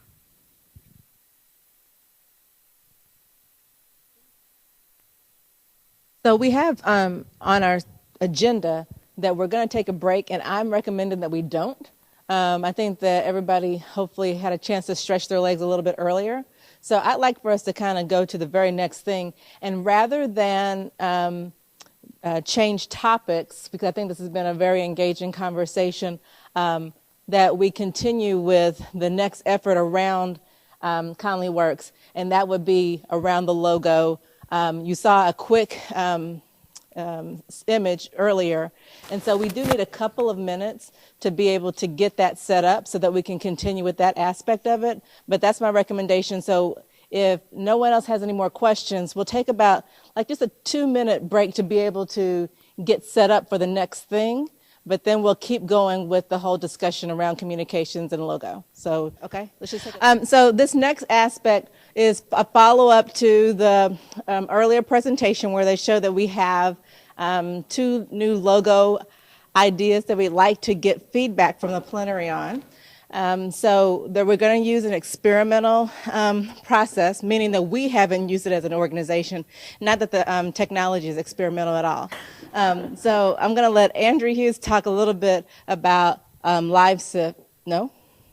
Let them do it first? Okay. So first we're going to talk about the actual logos. Then we'll talk about what we need you to do next. So first pay attention to the details from Connolly Works again. Okay. Thanks, everybody, for letting us continue and just continuing to move forward with this rather than breaking. I know you have a lot of important business, and we don't want to monopolize it, so we'll move through this, and we'll get you to straight on to happy hour here soon. But I'm really, really excited about this.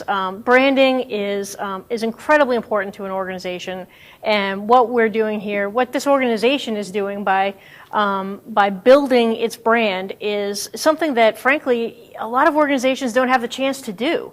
You're building your brand from scratch right now, and it's an exciting time to really position the organization for credibility and for meaning, frankly, moving forward to different audiences.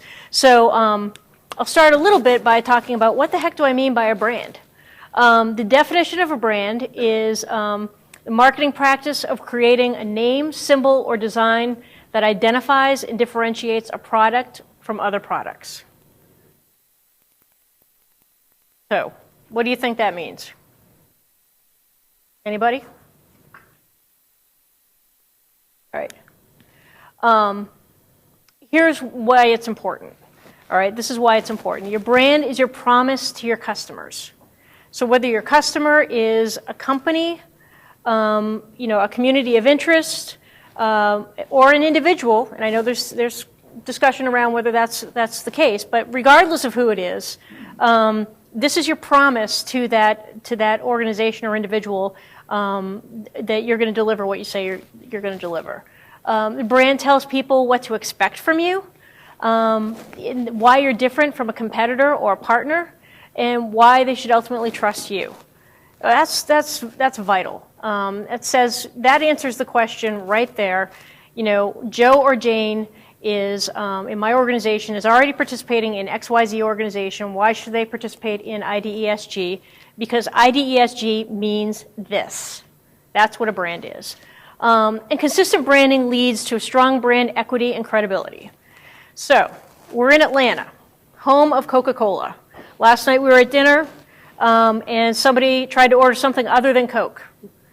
Not going to happen. Doesn't exist. Not here. Why? Because Coca-Cola, well, first of all, I think everybody in Atlanta who's not here works for Coca-Cola. But, or CNN. But the fact is, Coca-Cola has, over time, again, that speaks to what Jim was talking about earlier. This is going to take time, but over time, Coca-Cola has built a brand that is one of the top brands in the world. It's nearly unrivaled. So Coca-Cola, when you see the can, when you see the logo, you know, oh, it's Coca-Cola. I know what to expect. I know I can trust it. I know I'm paying XYZ for Coke, and I know there's a reason behind it. If you buy generic cola, I wonder. It's not Coca-Cola. Why is it not Coca-Cola? Is it as good as Coca-Cola? It's not an established brand. So that's what branding brings to the table. I know it's a pretty significant example, but nonetheless, we're in Atlanta, so do as the Romans do. And I see one of my things is blocked here, but this is kind of some fun facts about brands. So we did a little bit of research, and take a look at those different logos up there. You do have Coke, you have IBM, GE, Dell, UPS, Google. What do you think of when you see those brands? Do any of those logos tell you what they do? You'd know what they do just by looking at the logo. Okay, so the name does not describe the product sold. So there was a survey, and of those people surveyed about these brands, 94% of the brands doesn't include anything about what they actually do in the logo, in the brand. In most cases, a logo is used to identify a company, not describe what it does. Same thing, the tagline is not included in the logo. So you see think different, but you don't necessarily see it next to the actual apple. The font style is clean and clear in 84% of these brands. The logo design is a made-up name or an acronym, 72% of them. That's good news. The logo design is one word only, 62%. The name is 6 letters or less, also good news. So I think the thing we want to get to is you see these brands, and whether you like them, dislike them, you automatically know there's a certain level of trust that goes along with that. There's a certain level of credibility. Frankly, if you have a bad experience with something like UPS, you're like, oh my God, it's UPS. I should have had a better experience, because you have an expectation based on that brand. I'm not picking on UPS, just saying that's an example. Same thing with Dell, Cisco, any of those companies. So the logo is really the foundation of your brand. Everything else is going to flow from the logo. And when we talk about the logo, it's important to know it's the logo and it's the color palette that goes along with the logo, which sounds, I know you folks are you're a smart group who understand a lot of identity things. Logos are a little bit amorphous, I know, and when I first actually started learning about the concept of logos, I was like, a logo, what does it have to do with the color? It has everything to do with the color. The color flows throughout everything. It's going to be involved in the website, as Ian was talking about. So when you think about what you're doing with this logo, when you pick the logo, and I'll talk a little bit more in detail about the color palettes that go along with each logo, when you see it, it's really it's what's going to be the foundation of your website, the foundation of your look and feel, the foundation of your brand is the logo and the color palette, the font, the size of the lettering, the font, the style of the lettering, the size of the logo itself. That's all a part of the brand. And this is absolutely essential. The goal when designing a logo is always to aim for simplicity and express complexity. That is key. That is what a logo should do. So just to talk a little bit about our process, what we did was, we spent a lot of time talking to people, doing a ton of reading about IDESG, anything that we could find. Peter was kind enough to share some background information that he had on some prior marketing efforts. We spoke with a number of different members, but certainly realized that it's important to really choose the brand of the organization. It has to be the plenary, and Kim was absolutely moving forward with that. She said the plenary has to decide the logo, the plenary has to decide the brand.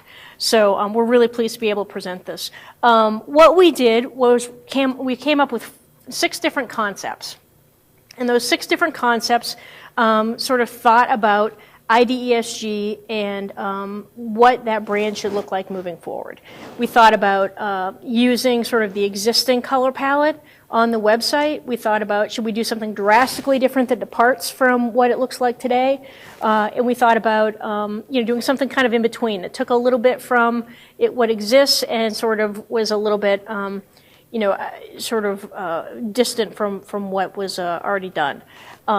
And I think what we've put together, and I say my phenomenal designer, what as an organization we've been able to put together, and what the folks here at IDESG have really narrowed it down to is 2 very, very cool logos. I'm biased, freely admit it, but I think they're very cool. So we have 2 options, and I think Andrew's going to explain when the time comes. We're going to actually vote via live sift, and I'll leave that explanation of how that's going to happen to him. But first, we're going to talk about the first concept in no particular order. The first concept is the evolve concept. So this is the evolve concept. You've got the actual logo icon itself, the words in a particular font, and then obviously a location where a tagline that we're working on for the future will go. Now, when I talk about the tagline, I want to say tagline is also going to flow from the messaging. That's why you're not seeing that here today. Plus, the logo should be able to stand on its own without the messaging. When you think of IBM, or you think of Starbucks, or you think of Apple, you see them without their tagline more often than not. So it's important that the logo stand on itself without that, but we did want to be able to represent where the tagline would go. Couple of cool things about this logo. So when you look at it initially, the concept of evolve is going from something simple to something more complex. So at first glance, you see that this is a simple shape with an I and a D, and they're connected. But the longer you take a look at it, you see there's this check mark in the middle. And it's kind of hidden. But you see it and you think, there's a check mark there. I'm supposed to think of something positive. I'm supposed to think of something good.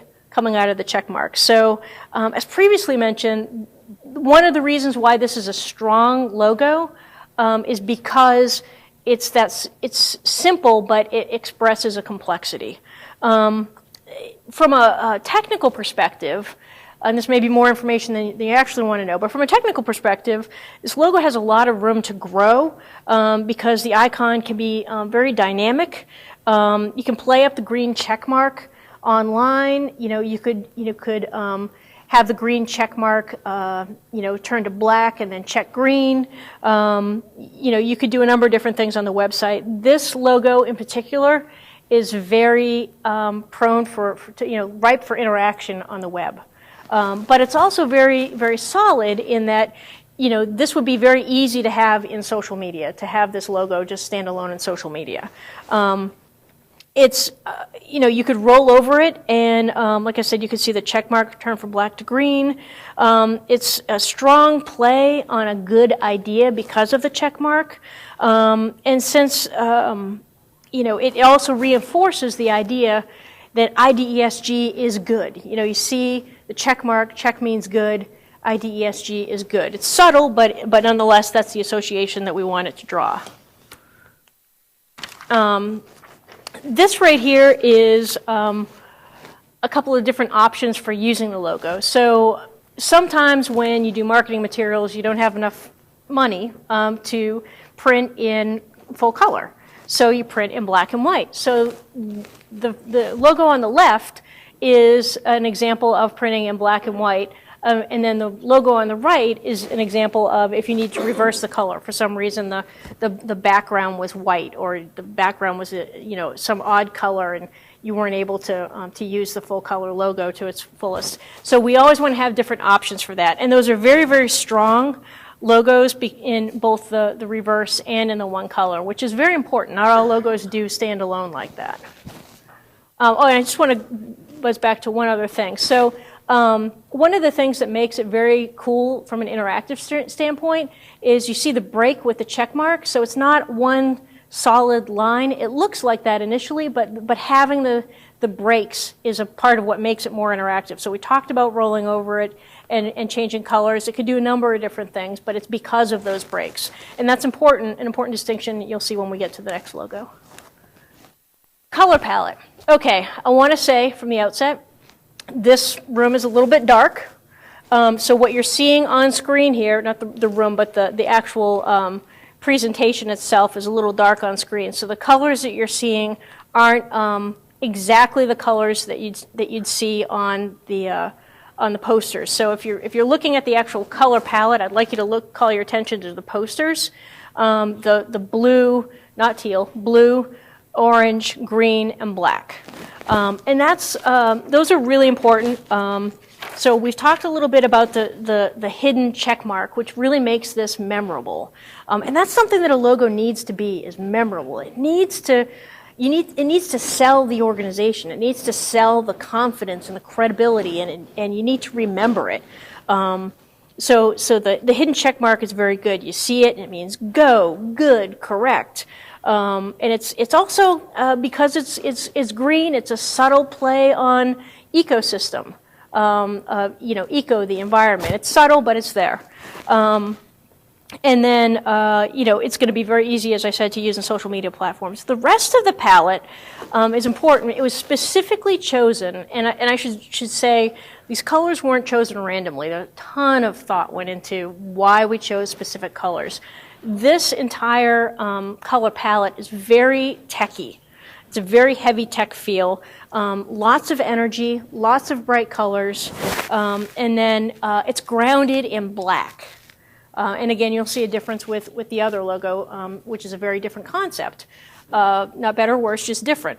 So as we look at this, color theory is very important in designing a logo and designing a brand and thinking through, what your website will look like. These colors will be on your website, which again is why I want you to look at the poster, not the screen for the actual color palette. Blue symbolizes integrity, trust, knowledge. Orange is energy and demanding attention. Green is go, It's good for go, environment, good, again, playing off the ecosystem.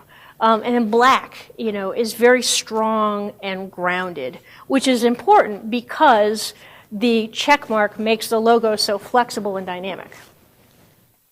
And if I could just add too, I'm watching the live chat go on in the background here, and there's a few comments about trust marks, et cetera, which hasn't really been determined yet, the use of a trust mark going forward. But for example, you could easily see the icon becoming, if we did decide in the future to go in that direction, the icon itself, not the entire logo, but the icon could become that trust mark. Yes, we have a question.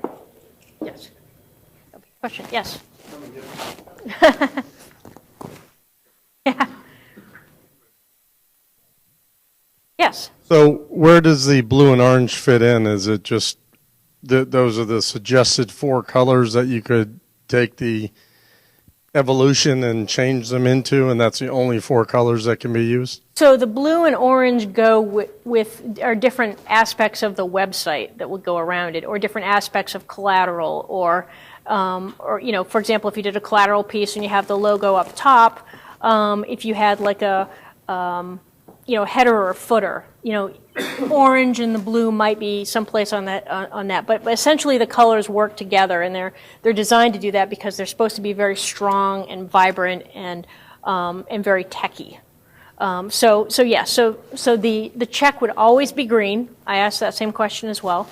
The check would always be green, unless of course it was reversed in those the different in black or in white with the reverse. And also, too, part of the deliverable here, part of what we'll be doing is leaving you with a style guide, right? Because we want to create that common face to the market. So we want everyone using the logo appropriately.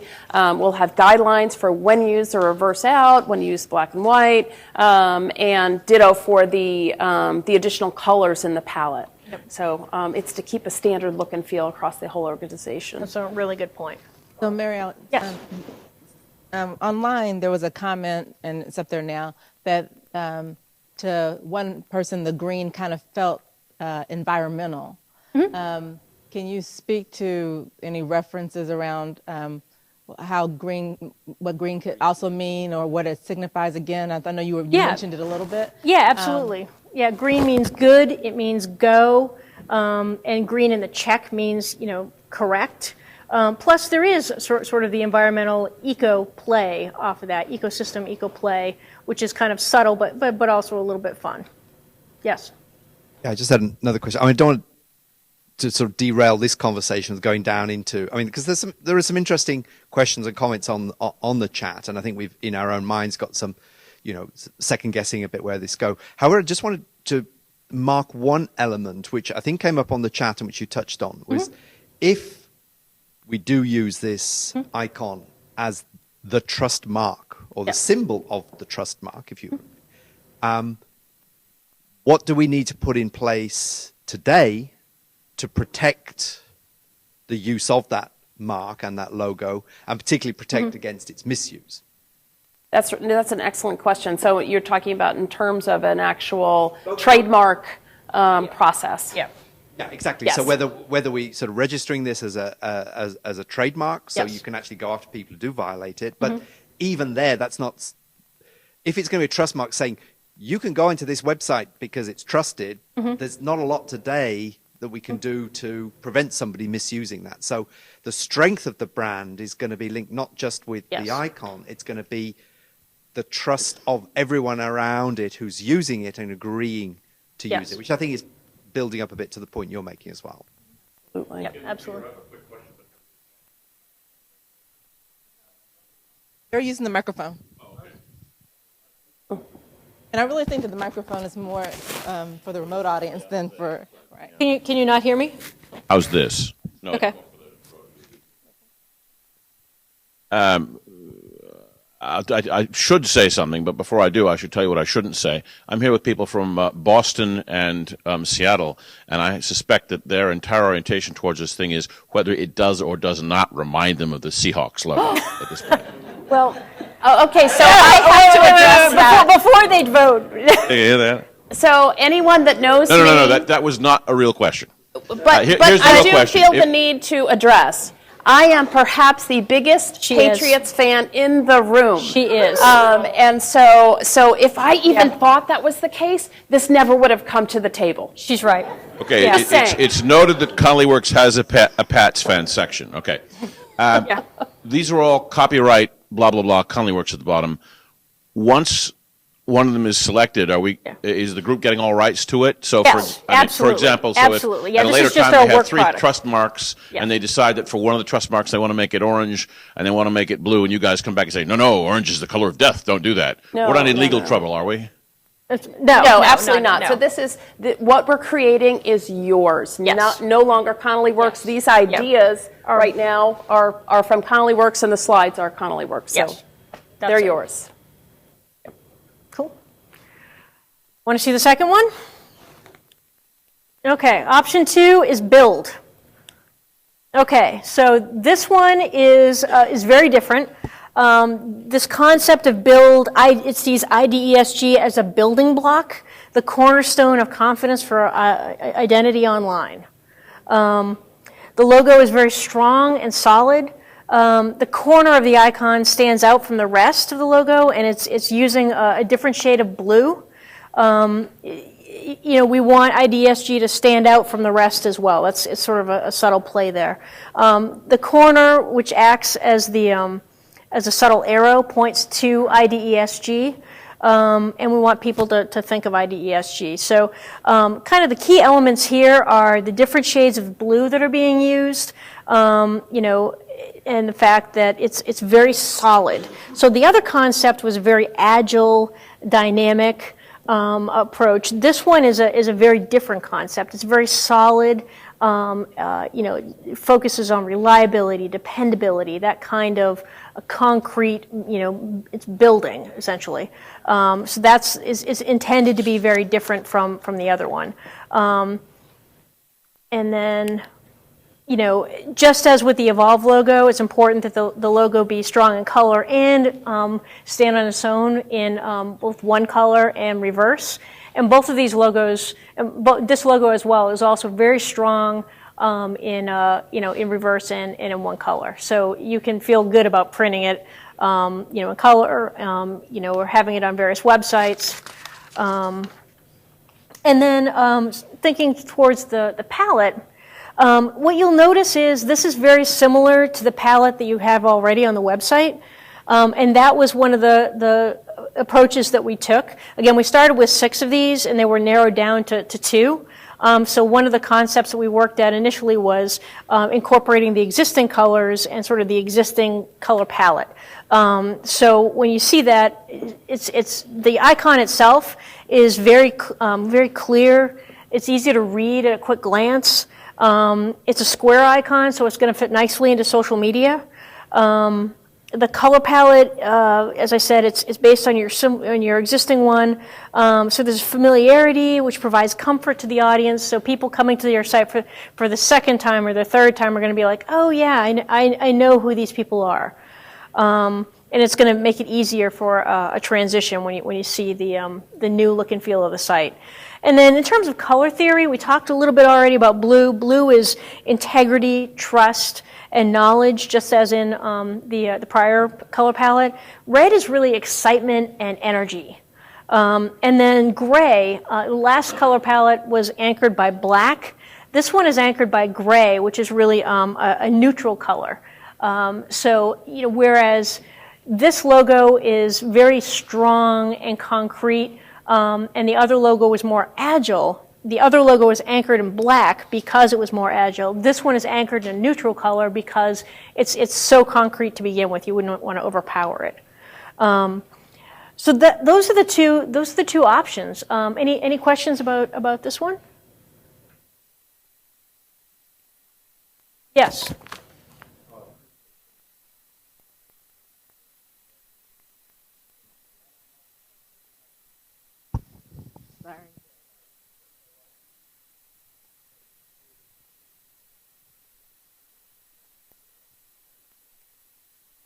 That make you repeat it? Sorry. Okay. People can't hear you. Okay. Okay. Okay. So OID is Oh, okay. No, it's all right. OID in the identity space is called an OID. Right. Do that. Okay. Okay. And Interesting. that's a very bad thing to associate yourself with. Okay. Or Are a OIDs. lot of people reading that as an O? On I'm the not other reading one, the that as an previous. O, but Okay. O. This one? Yeah. Okay. That's pretty gruesome. To somebody like me, that's a pretty gruesome thing. You'd have to get real weird. I'm sorry, could you repeat that? Gruesome?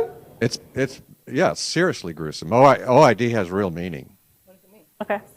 It's a object identifier. It's used in all smart cards, all X.509 certificates, all payment systems, but it reflects a religious fervor behind ASN.1, okay, which is a international standard and so forth and so on. Right. That defines OIDs. That's excellent feedback. Excellent feedback. I mean, that we didn't. I don't think anybody that has seen it to date has seen the O, but it's an excellent point. Yep. So that's just showing that the box can, to some people, look like an O. Okay. I think we had another comment right there. Yes. Good job. I think they look really good, but we've had conversation earlier in the day in regards to IDESG. And so if we're looking at these two logos here that have IDESG in them and that changes, we do it all over again. Yeah, so that's another, that's another value of the icon, Dave. So if you want to look at, if you decide, I think what you're saying is if down the road you decide to change the name of the organization, right? Then we've already done some branding. Is there a way for the ID, in other words, to live on? Right. So if we go back and look at, There you go. That lives on by itself. without the Yeah. ESG. Yes, absolutely. Lionel. So, in looking at this one right here, I'm sure we all remember what happened with the WWF. So, ID, I looked online, is investigation discovery. So, we have the possibility that we have ID using this logo. People aren't going to know it's IDESG. They may think it's something else. So, just a comment because of what happened with the WWF and the World Wrestling Federation and the World Wildlife Foundation, that we may run into things where people don't think ID means IDESG. Right, right. No, that's an excellent point. And, that speaks to the process too, right? So we begin branding the organization, but it doesn't happen overnight. And so that's something that we're continue to pound away at. And that's why, we get so crazy about the style guide that we're going to leave you with, because we always want people, whatever logo we decide on, we want people using it in a standard fashion. And so that helps to build that brand in the market. So. Great. Yes. Yeah. Yeah. Sorry, Mary Alice can't see you by the signs. Sorry. So I wanted to make a couple of observations. One of the things that you said earlier that I agree with is the idea of trying to distance this organization from a completely government-controlled entity. And so two things. One, IDE, there's a reason why F6 is now connect.gov, right? And when I see IDESG, all I think is government. And when I look at the second logo here, it's very reminiscent of every small government contractor logo that I've ever seen. So that's my input. I think if you're going to really try to if we're really going to try to distance this organization from being completely government owned or controlled, if you will, then I would really think about that in these logo designs. Okay. Is there any particular company that you're thinking of, or? I'm sorry, was there a specific company that you were thinking of, or? Every small generic government contractor that I've ever seen. For the second logo, not this one, the second one, because like you said, it's very strong. It's got that sort of masculine, strong feel to it. And every small consultancy that I've ever seen that does government work has something that looks very similar to that. All of America There you go. I just want to point out a comment that was made online before I pass the mic again. And this came up when we first saw the logos as well. Someone said it also looks much like TIA Cref's logo. Might have trademark issues. And that was one of the comments that when we first saw those, we did bring that up as well, that there are similarities. It's not the exact same, but there are similarities. Right. It's similar. It looks. We certainly didn't know that when we made it, but because it's in a different industry, that's not really a challenge. Yes. Hi, Denise Taylor with Privo.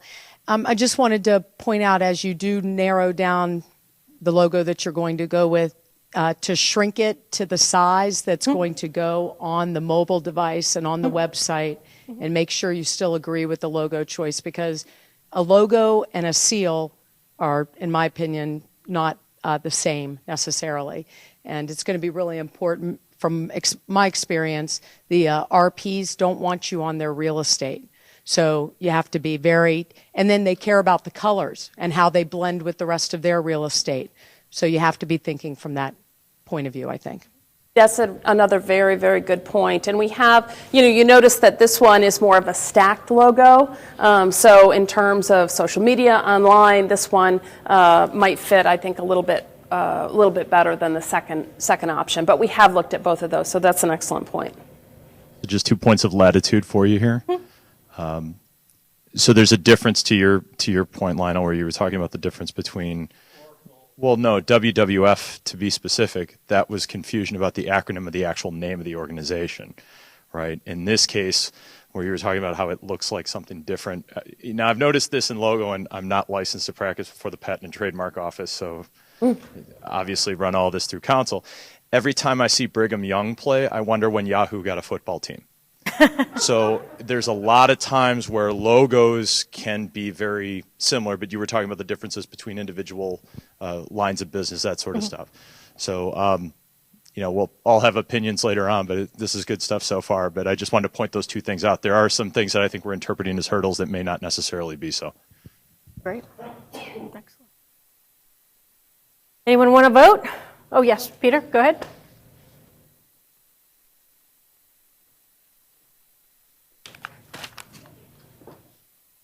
So I just wanted to underline the comment I made this morning, and that is, we all love to think we're all specialists in everything. Some of us are specialists in some things some of the time, and sometimes not all the time. So what we're doing here is, we've said we want the plenary to decide. Let's be clear, we want the plenary to give a very clear indication of which way we're going here. This needs to be finalized by a bunch of professionals who know what they're doing. And we've engaged you guys because we trust you to do that. So I don't want us to be in a situation where we make a vote today and then somebody comes back and says, well, that shade of black is a bit different from the one we voted in plenary, or the typeface you've chosen is something.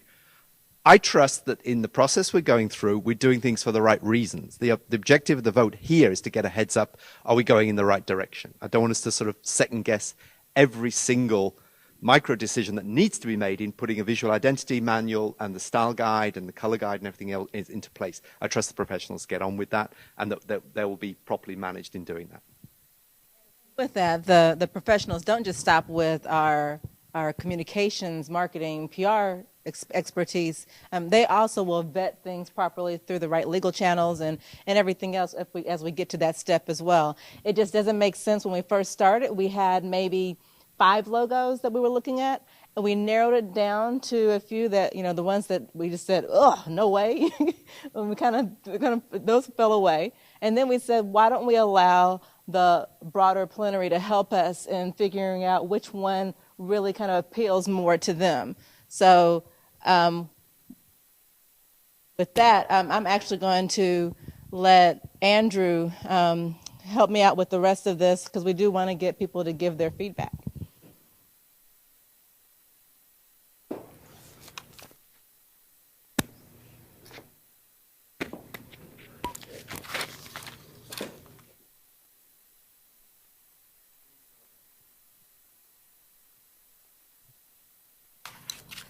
Okay. Flash player or anything. No. But we need your social insurance number. Sorry, I'm a Canadian. Can you tell? We need your SSN, not your SN. Go to the site and there's a box. The one that says enter the code here.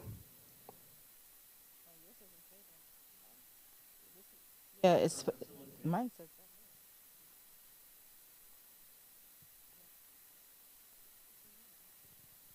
that. Yes, so you'll be waiting. This is an activity that both our in-person participants and our remote participants should use their phone or their laptop or mobile device of some type to be able to connect to this. And if you go to livesif.com, then we'll be able to start to see how this works. So you should see a basically waiting screen.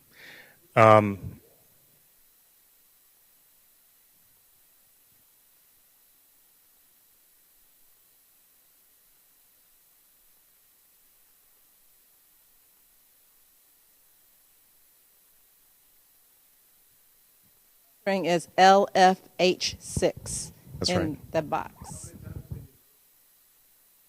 It's only gonna hopefully let you vote. You can cast your vote.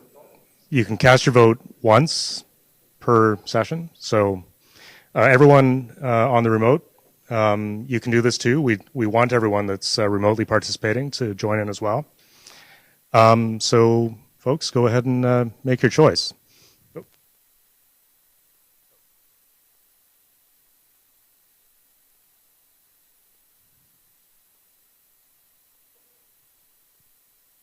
So is everyone casting their votes?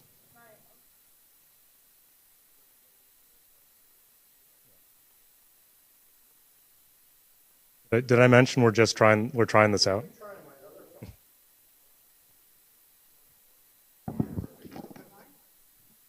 Give me a second.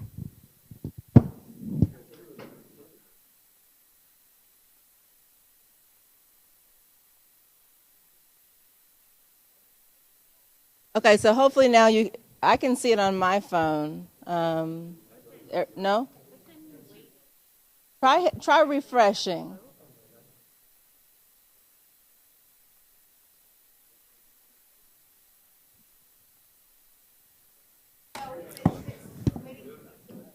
If you've already voted once. I'm the facilitator and I'm typing as fast as I can. Hold on. But did anyone vote for I voted. build?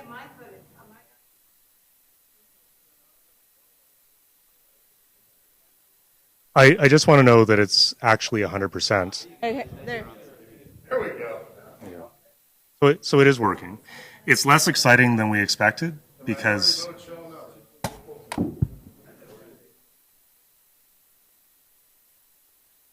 now there's actually when I counted earlier, there were approximately 80 people in the room. I know the room looks sparse because the room is large. I can recount, and then there were another like 20 people online. So, right. So I'll have a report after to see what, like, how many voted, that sort of thing. Oh, someone else voted for the other one.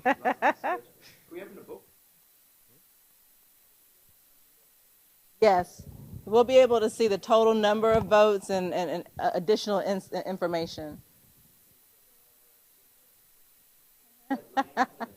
So this is just one of the features of the LiveSIF tool. What we're going to see in tomorrow's session is the question and answer features. Uh-oh. And one thing I'll remind everybody when you have the mic is that since the mic is not projecting your voice in the room, make sure you project your voice and then also use the mic to help the remote people. And I actually also realized that the webcast is delayed by about 20 seconds.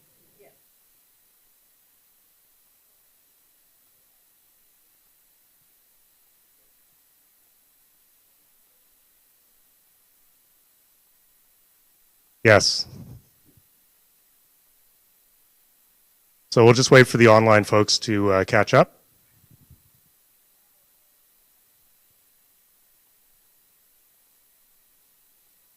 Challenge with some of the online, the remote participants not being able to see the LFHS, that screen changed before they had a chance. But it's been posted now on LFH6. LFH6. It's been posted. When the facilitator hits the next button.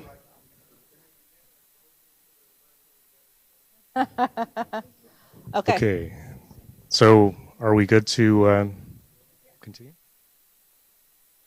Anyone have any reflections on the result? Yes. So from a directional standpoint, you all can see that the majority, the vast majority of people voted for evolve over build. And that's what we wanted to be able to see. If, we had everybody pushing the other direction, we'd understand. But, we just wanted to be able to see what the differences in perspective were. And just to add to that, for those of you who are around in the original Chicago plenary, and when we discussed about whether we want to stick with IDSG as the acronym or change names, we had an online poll about the future name of the organization, and the result was pretty much a 50-50 split. So we then had the conclusion, well, the people have spoken, we just don't know what they've said. I think here, my only concern was if it had been very close, we might indeed have had to go back to the drawing board. But the way things are looking, there was a pretty solid, a solid majority behind one option. So I think that gives us a very good steer to the professionals in terms of what we should be working on. This was a real vote, not just a test, right? This was a real vote, Lionel. Thank you. So we had 62 participants in the poll. So 62 people and 90. 89 versus 11%. I think we have interacted with the audience. Okay, so thank you. I think that we can wrap this activity up. So thank you, Mary Alice, and Joanne, and Andrew, and Jim Barnett, and the entire communications subcommittee for helping us to talk more about what branding means to us.